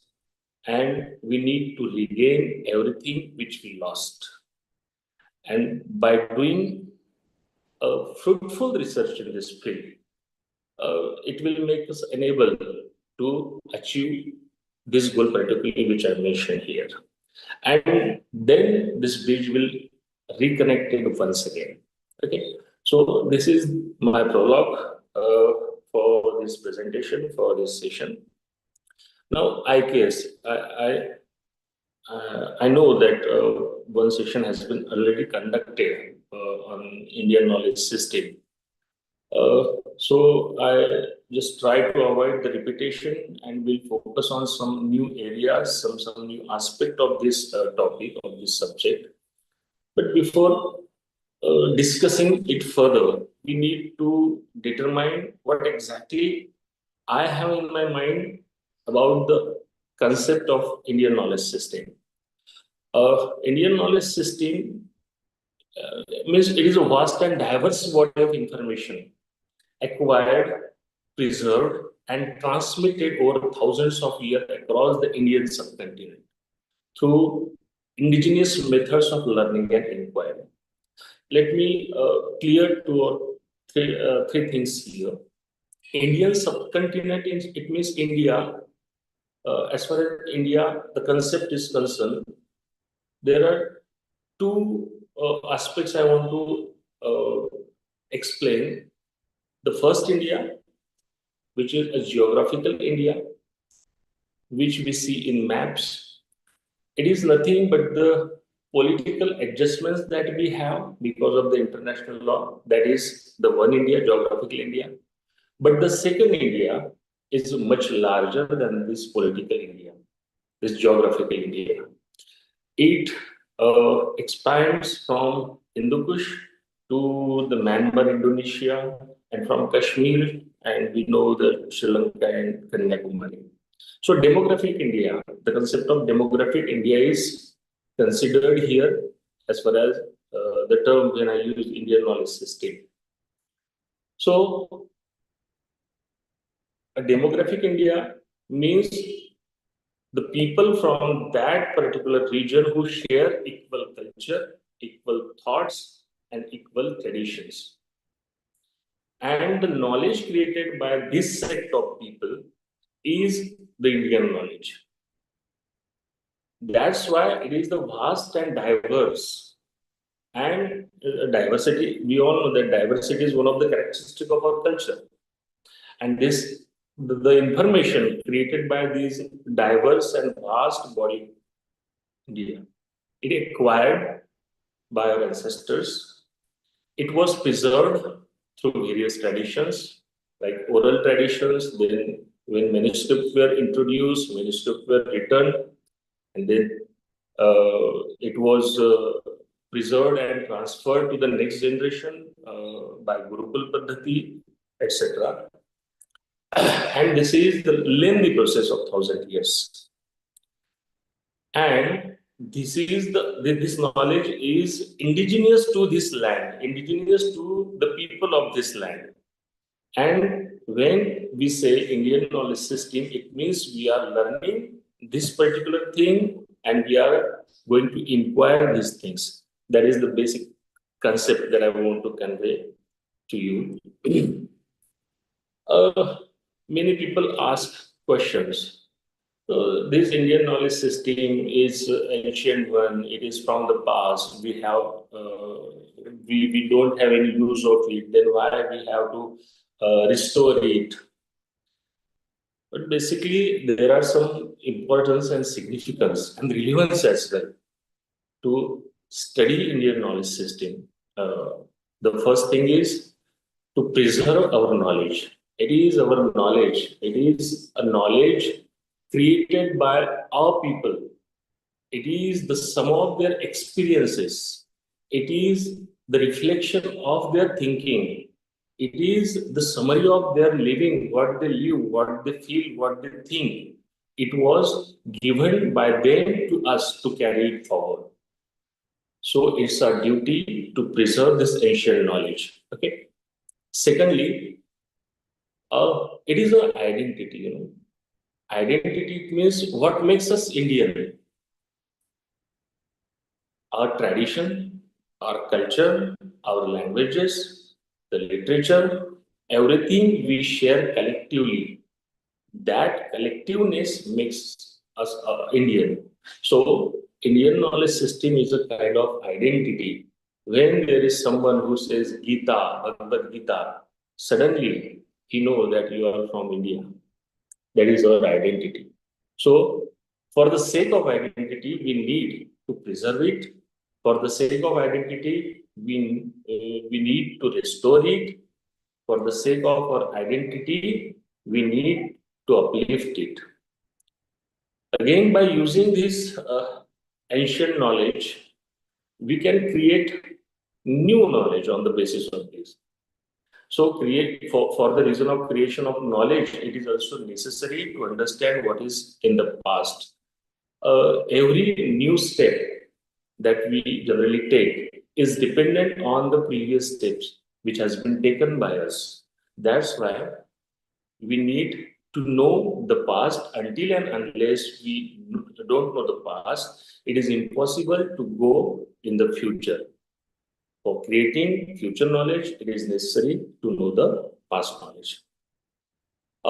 It is also important to transfer this knowledge to the people, among the people, to the generation. And having this knowledge attained, we can monetize it, we can use it for our other purposes. For example, we can monetize it, we can use it for our knowledge creation, etc. As we know that a few years back, when the Yoga Day was announced by United Nations, the yoga was monetized. It is used for our, for our daily bread and butter. So Ayurveda can be used in this reference. So there are a number of possibilities which make us believe that the Indian knowledge can be used for in this sense as well, for the generating revenue as well. Now, this is the second part that I want to explain, the concept of Indian knowledge system and the significance of it. Let me shift on my core area, that is literature. Are you listening? Well, it seems that it is a monologue. No?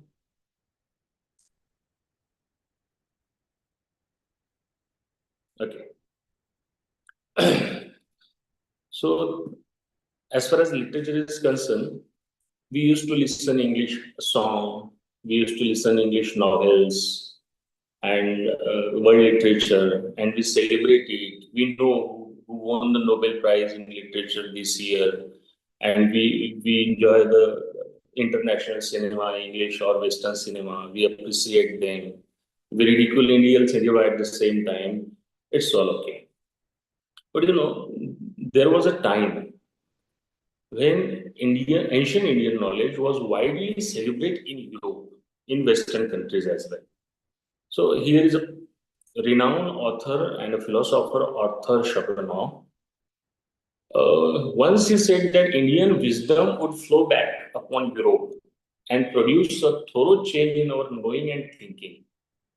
So he just want to say that the wisdom which was in Indian tradition, in their literature, in their books, in their ancient texts, in their folklore, in their folk art, everything, it was flowing back at that time to the Europe. And European people who are generally materialistic, they get to know what is spirituality, what is humanity, and what is exactly the compassion is.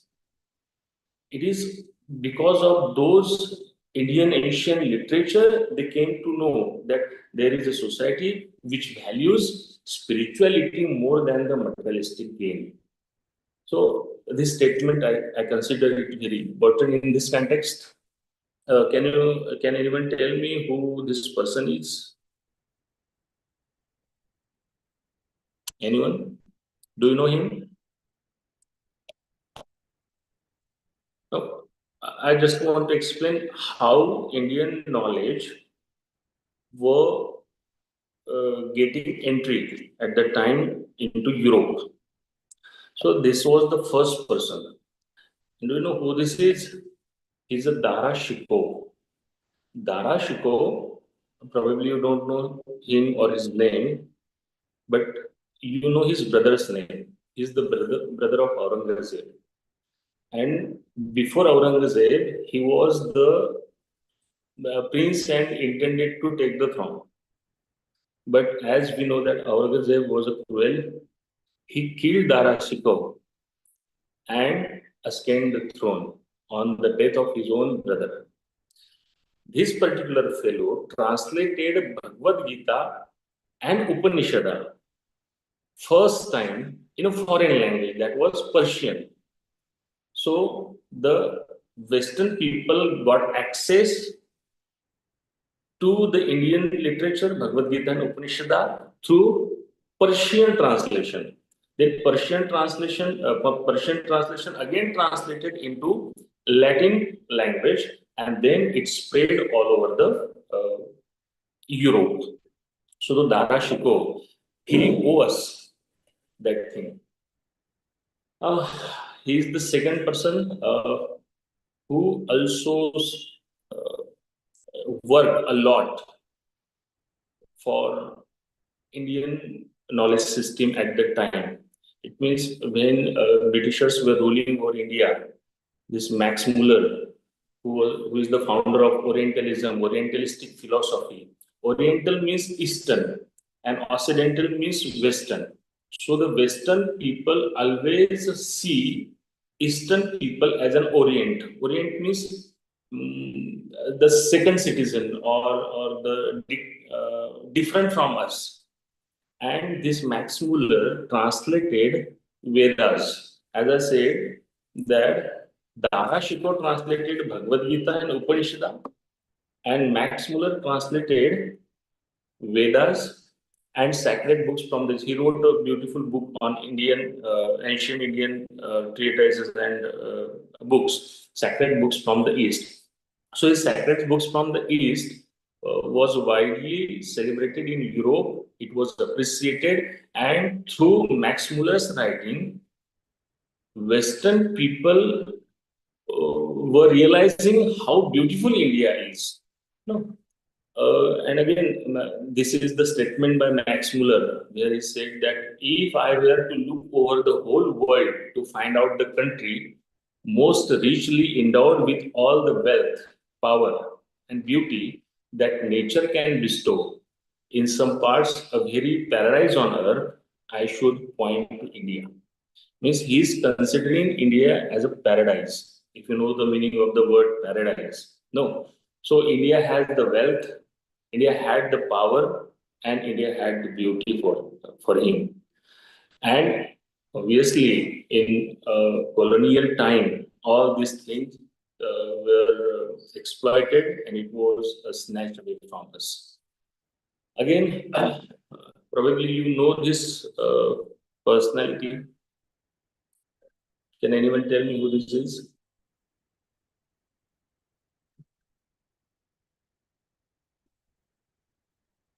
He is Swami Vivekananda.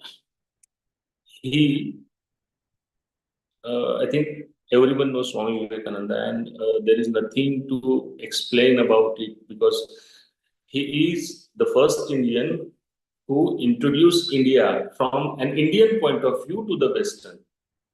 And then people realizes the rich tradition of spirituality, religion, and the humanity in India. No. Okay. Now, as I am the student of literature, and this particular session is on.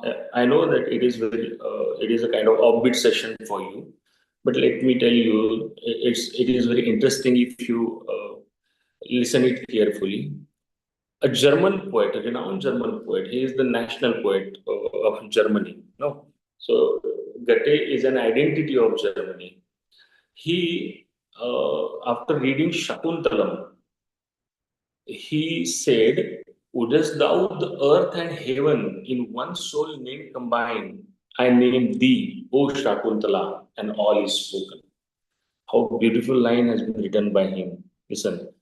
So, wouldest thou the earth and heaven in one soul name combine? Earth and heaven.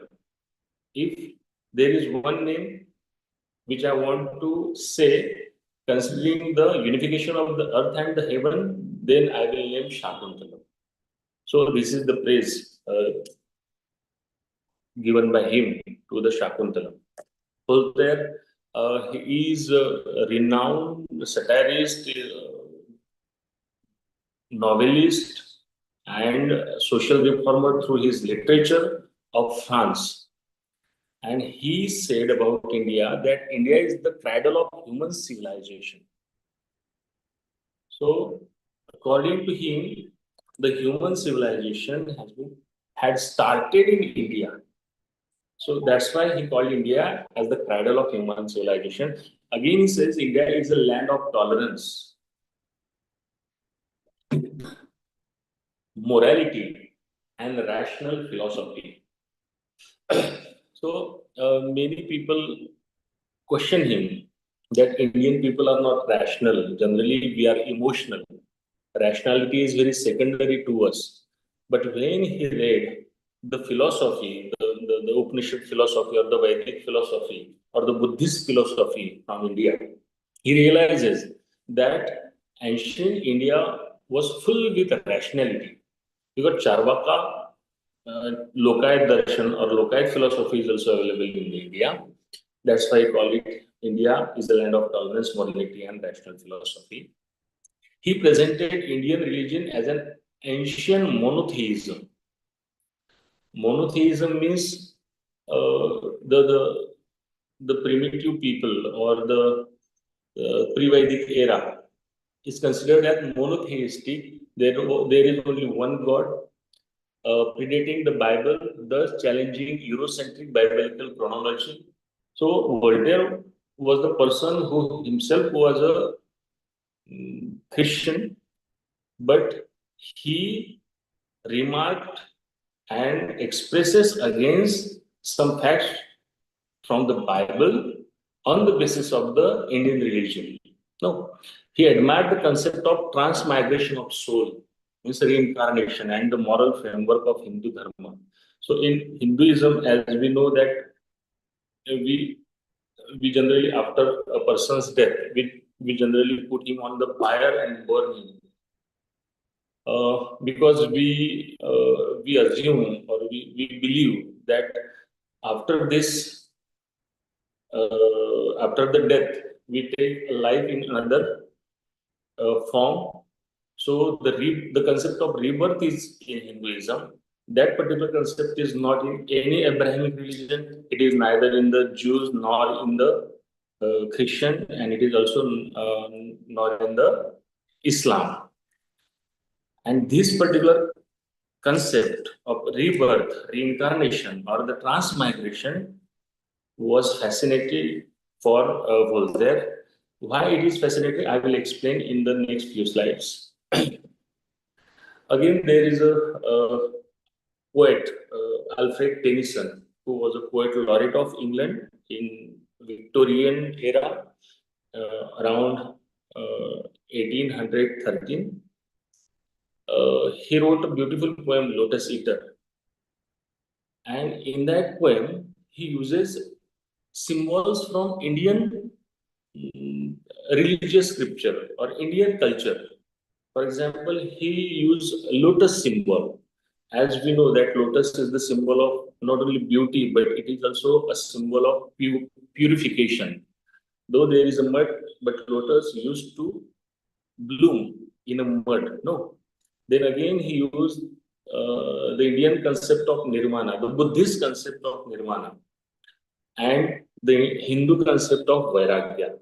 So by using these three basic concepts from Indian philosophy and Indian culture, he expresses what he is thinking about Western civilization in this poem, Lotus Eater.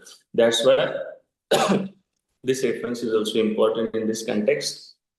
Then again, there is a P.B. Shelley, a renowned poet from the Romantic era of England, English literature. And one of his poems, Ode to the West Wind, he used the Trinity, the Trinity of Indian gods, like Brahma, Vishnu, and Mahesh. When he says, wild spirit, which art moving everywhere, destroyer and preserver, here, oh here. So he is considering nature or the west wind as the destroyer, preserver, and in next stanza, he also attributing him as the creator. Okay, so the Brahma, Vishnu, Mahesh, as we know, that one of them is the destroyer, second is the preserver, and one is the creator.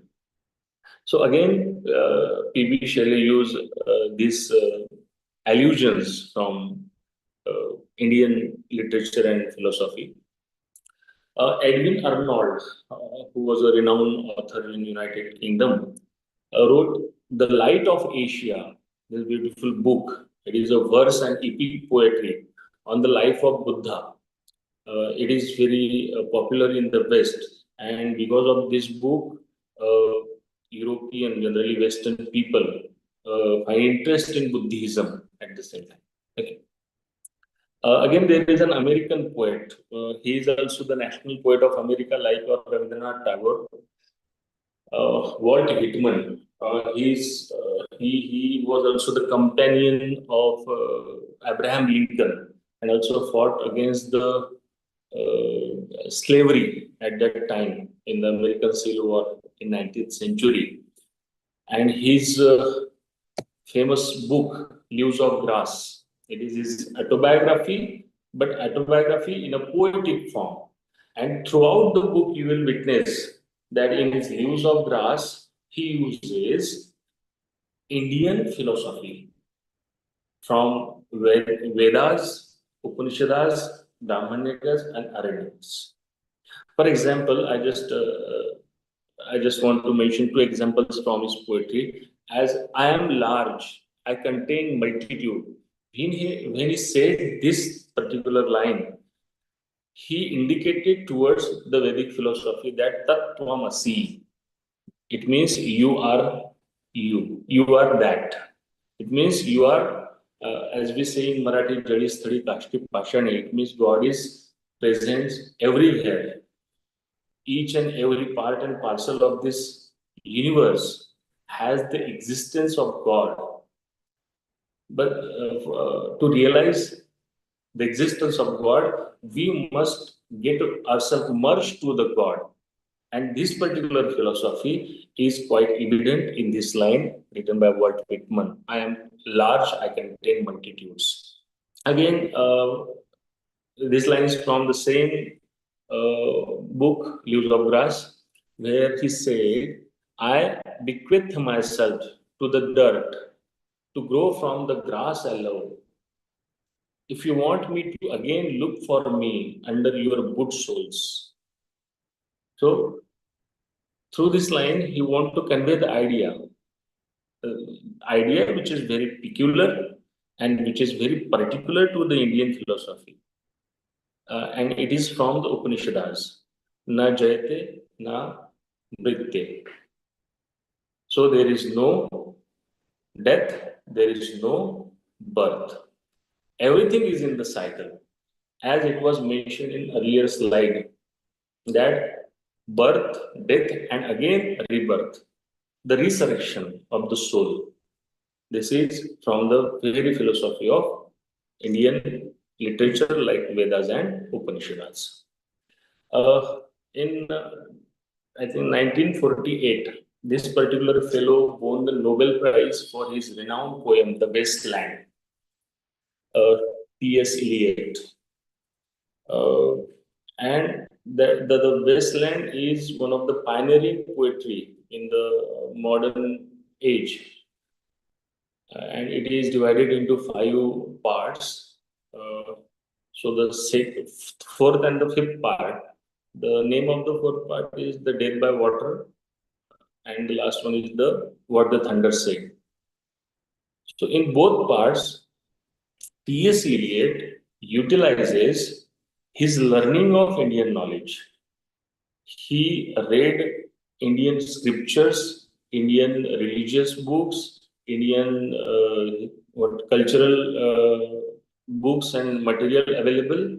And the effect is that when he started writing this poem and the thoughts that he had, he find those thoughts are already available in India. So he mentioned those thoughts and facts through his poem, and he also advocates some concepts from India, like Nishkam Karma. I think what is that shloka from Bhagavad Gita? Palachi apeksha karu naka. Nishkam Karma. You do what you are doing without thinking about its fruits. No. Again, he referred Brahadranyaka Upanishada, where the god Prajapati teaches the threefold Dharma. No, it is a story from this particular Upanishad where Devas, Manushas, and the Danavas, it means the man, god, and demons, which were created by the god, and for their betterment, they went to the Prajapati and asked his advice. And Prajapati just advised them with only one word, that is da. So eventually, everyone took the meaning of da according to their context. As humans consider the meaning da as data, it means to give, because we humans are very greedy one. And when they heard the word da from Prajapati's mouth, they considered that Prajapati want to teach us, want to suggest us that don't be so greedy, learn to give. So the meaning of the da for the humans is to give. Demons understand the meaning of the da as dayadham, because they are cruel in nature. And Prajapati wanted to teach them that they must be compassionate. So demons learn from that da that they need they need to be more compassionate. And for gods, damyata. The meaning of the da for gods is damyata. It means daman. It means suppressing or controlling yourself, because gods tend to be a very pleasure seekers. So control your pleasures and control your beings. Don't be outrageous, etc., etc. Okay. So this particular anecdote or the myth or the teaching of the Upanishad was craftily used by T.S. Eliot in his poem The Wasteland. And the last line of this renowned epic poem, The Wasteland, is Shanti, Shanti, Shanti. With this word, he concluded his famous poetry, The Wasteland, which was then celebrated universally. It is one of the milestone in English literature, this particular poetry. So this ends with Shanti, Shanti, Shanti. So the peace is the ultimate aim of the human being. Peace of the soul. So there are three Shantis. So these three Shantis are indicating the peace of the body, the peace of the psyche, and peace of the soul. So the physical, mental, and the spiritual calmness, equilibrium of these three things, which was suggested by him by using this phrase Shanti, Shanti, Shanti at this point. Again, he also used the term samsara. Samsara means again the cycle of rebirth. A person gets born, he grows, then he dies, and again he took the rebirth. So this cycle was also very evident in the ancient Indian literature, which was used by T.S. Eliot in this poem. Besides these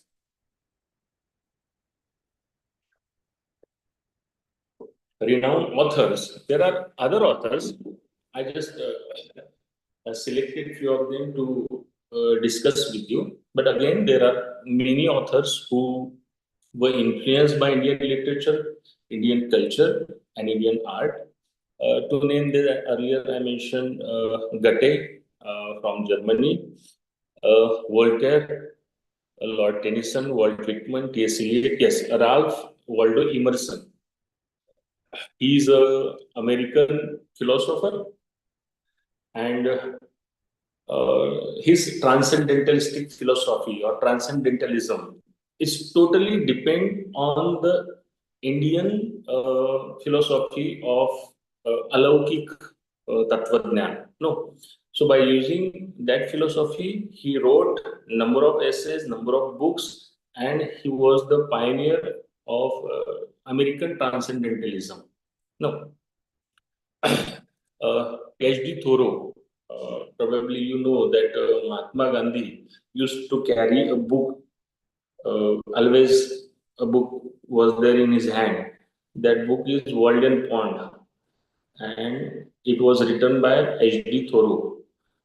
And Mahatma Gandhi considered Thoreau as his guru. This Thoreau is also inspired and influenced by the teaching of Bhagavad Gita. He means when he wrote Walden, that time he just experimented with his life. He went to the jungle and lived there for 2 years, 2 months, and 2 days. And when he experienced this seclusion, this loneliness, aloofness from the society, and whatever he experienced and thought, he just recorded it into his book and published that book, Walden Pond, which is the epitome of simple living and high thinking, which is the basic principle of Mahatma Gandhi's life. No? So H.G. Thoreau, he is also influenced by in Indian literature. Edwin Arnold, The Light of Asia. Uh, it is also it was also earlier mentioned. P.B. Shelley is also mentioned. Herman Hesse, he wrote a Siddhartha. No, it is a beautiful novel which explores a spiritual journey inspired by the Buddha's life, and in that book he also discusses the Indian philosophy. Rudyard Kipling, he is from the colonial period. He wrote this novel, Kim, which is deeply rooted in Indian colonial setting. Hindu, Buddhist, and Sufi influence is evident in his book. E.M. Foster, Passage to India, the famous novel written by him, examines the cultural and spiritual dimensions of British Indian encounters. Aldous Huxley, he used the primeval philosophy which integrates the values from the religion like Hindu, Buddhism, and Christian mysticism. W.B. Yeats, yes, worthy to mention him because he also won the Nobel Prize and he is the contemporary Rabindranath Tagore. And Rabindranath Tagore's Gitanjali was edited by W.B. Yeats, and they discussed over Indian philosophy many times. And W.B. Yeats, he is an Irish poet. He is the national poet of Ireland. So his poems like the Indian Upon God or Anusha and Vijaya uses Indian mythology and spiritual themes. Ezra Pound, he is the mentor of T.S. Eliot. So when he published Cantos, again he referred Upanishads and Buddhist philosophy in his Cantos. Mark Twain, he is an American novelist following the equator. This particular his travelogue discusses and recorded the observations on Indian religion and culture. So this is the vast tapestry of the literature, world literature, on which Indian philosophy, Indian ancient literature, or from the literature from the medieval time, influence a lot. And that's it from my side. We have half an hour to have a question and answer session here. If there is any question, you can ask.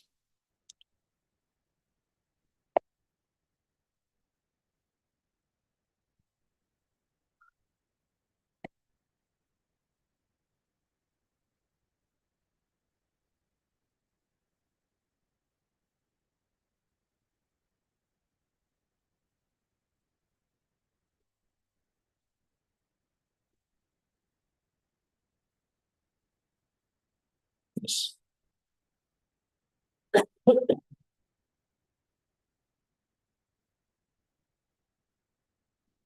Is there any question?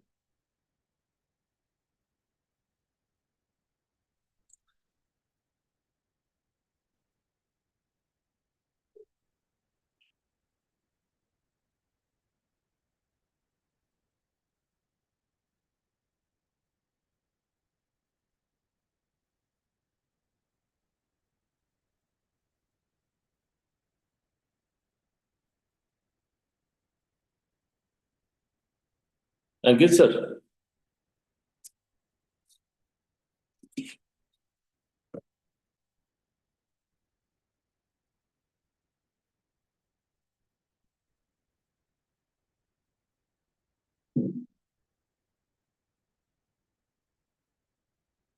So I was hoping an interactive session,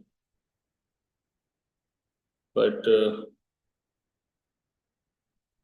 no one is interested here to discuss.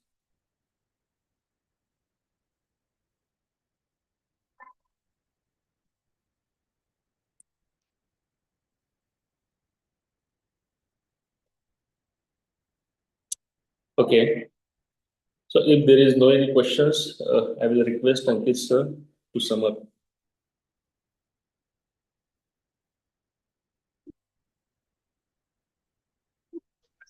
Hello. Yes, ma'am. Sir, I had a question.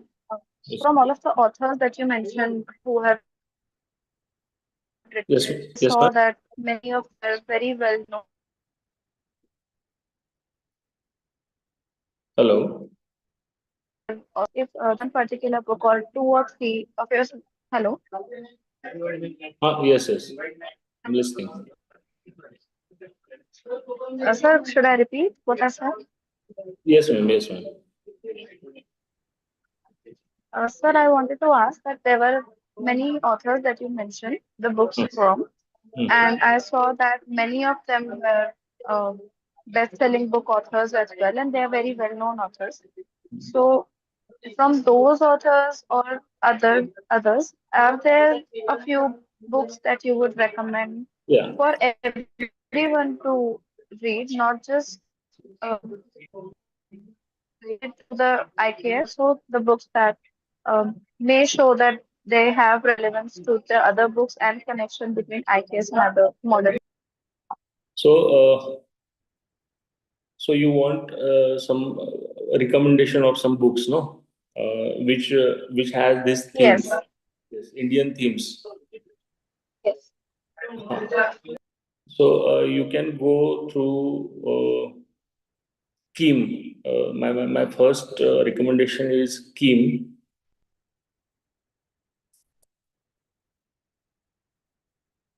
It is a novel, okay, and it has the setting of India, which was written by Rudyard Kipling in 1901. And by reading this book, you can get what these European people think about India, think about Indian people and its culture. Oh, the second one is Passage to India by E.M. Foster. No, this particular book was then criticized. Why I am suggesting these two particular books? Because these are novels. These are not non-fiction books. If you want to start your reading freshly on this subject, then these books are very good. No, it will entertain you as well as it will give you insight. Sir, actually, your voice was breaking a little bit. Could you please mention these in the comments if possible, so I get the spelling right and all as well? Kim, Kim, written by Rudyard Kipling.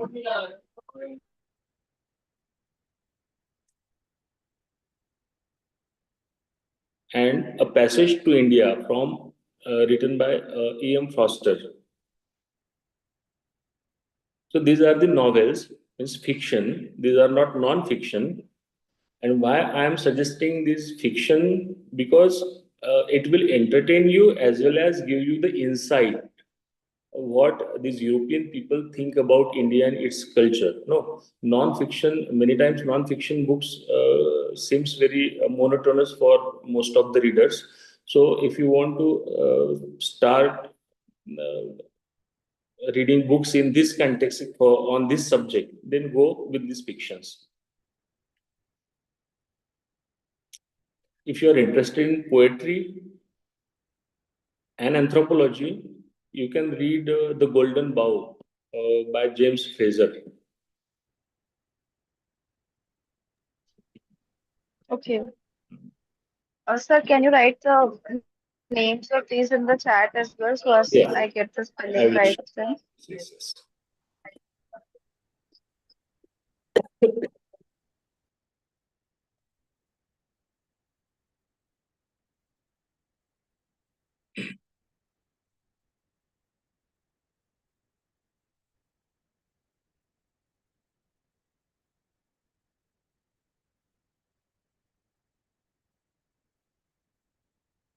Again,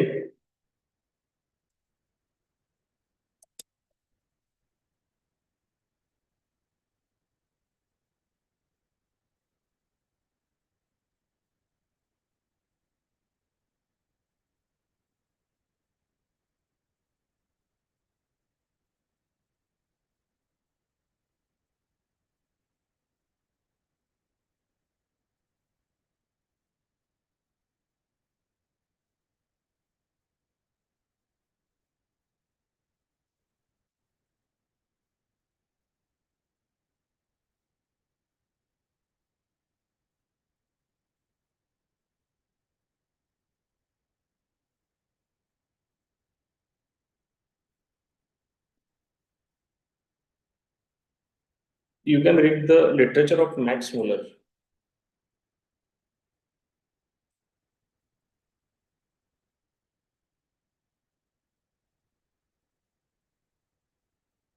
He started a new discipline, Oriental Studies and Asiatic Studies, and he is the expert in Indology. You can search Indology and you will find many authors.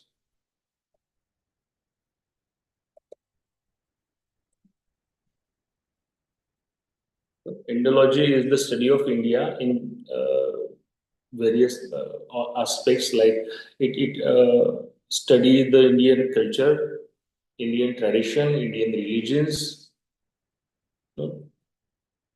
Indian festivals, even Indian ethnobotany.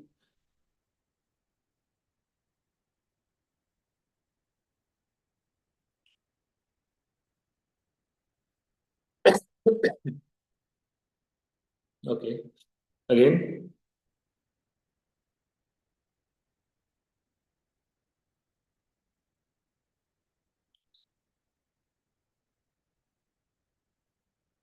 are these books sufficient, ma'am? Or shall I suggest few more?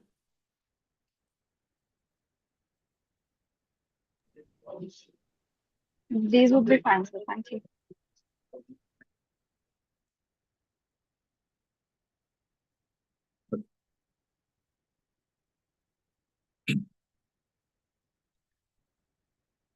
I think that this topic is quite new for you people because you have the science and technology background. In recent times, why I choose this topic? In recent times, other uh, relevant aspects of Indian knowledge system uh, are generally discussed by many people, but this particular thing is it remains untouched. That's why I selected this one.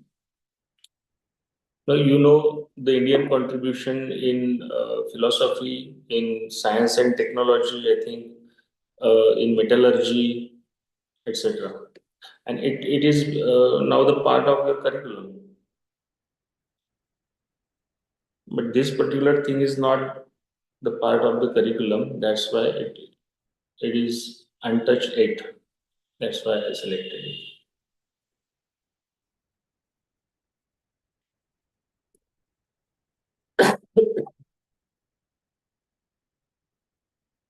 Okay, again, any question?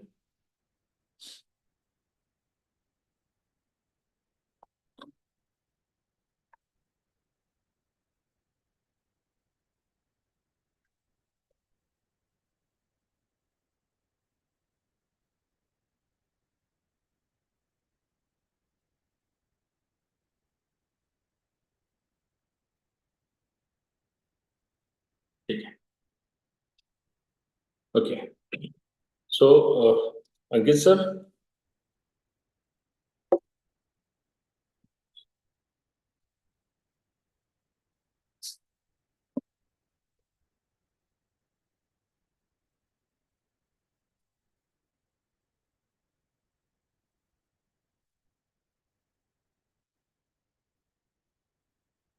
let me call in.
Okay, actually Ankit sir is busy in some meeting.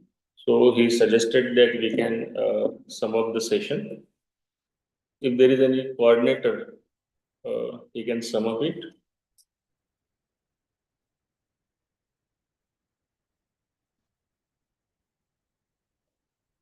Is there any coordinator?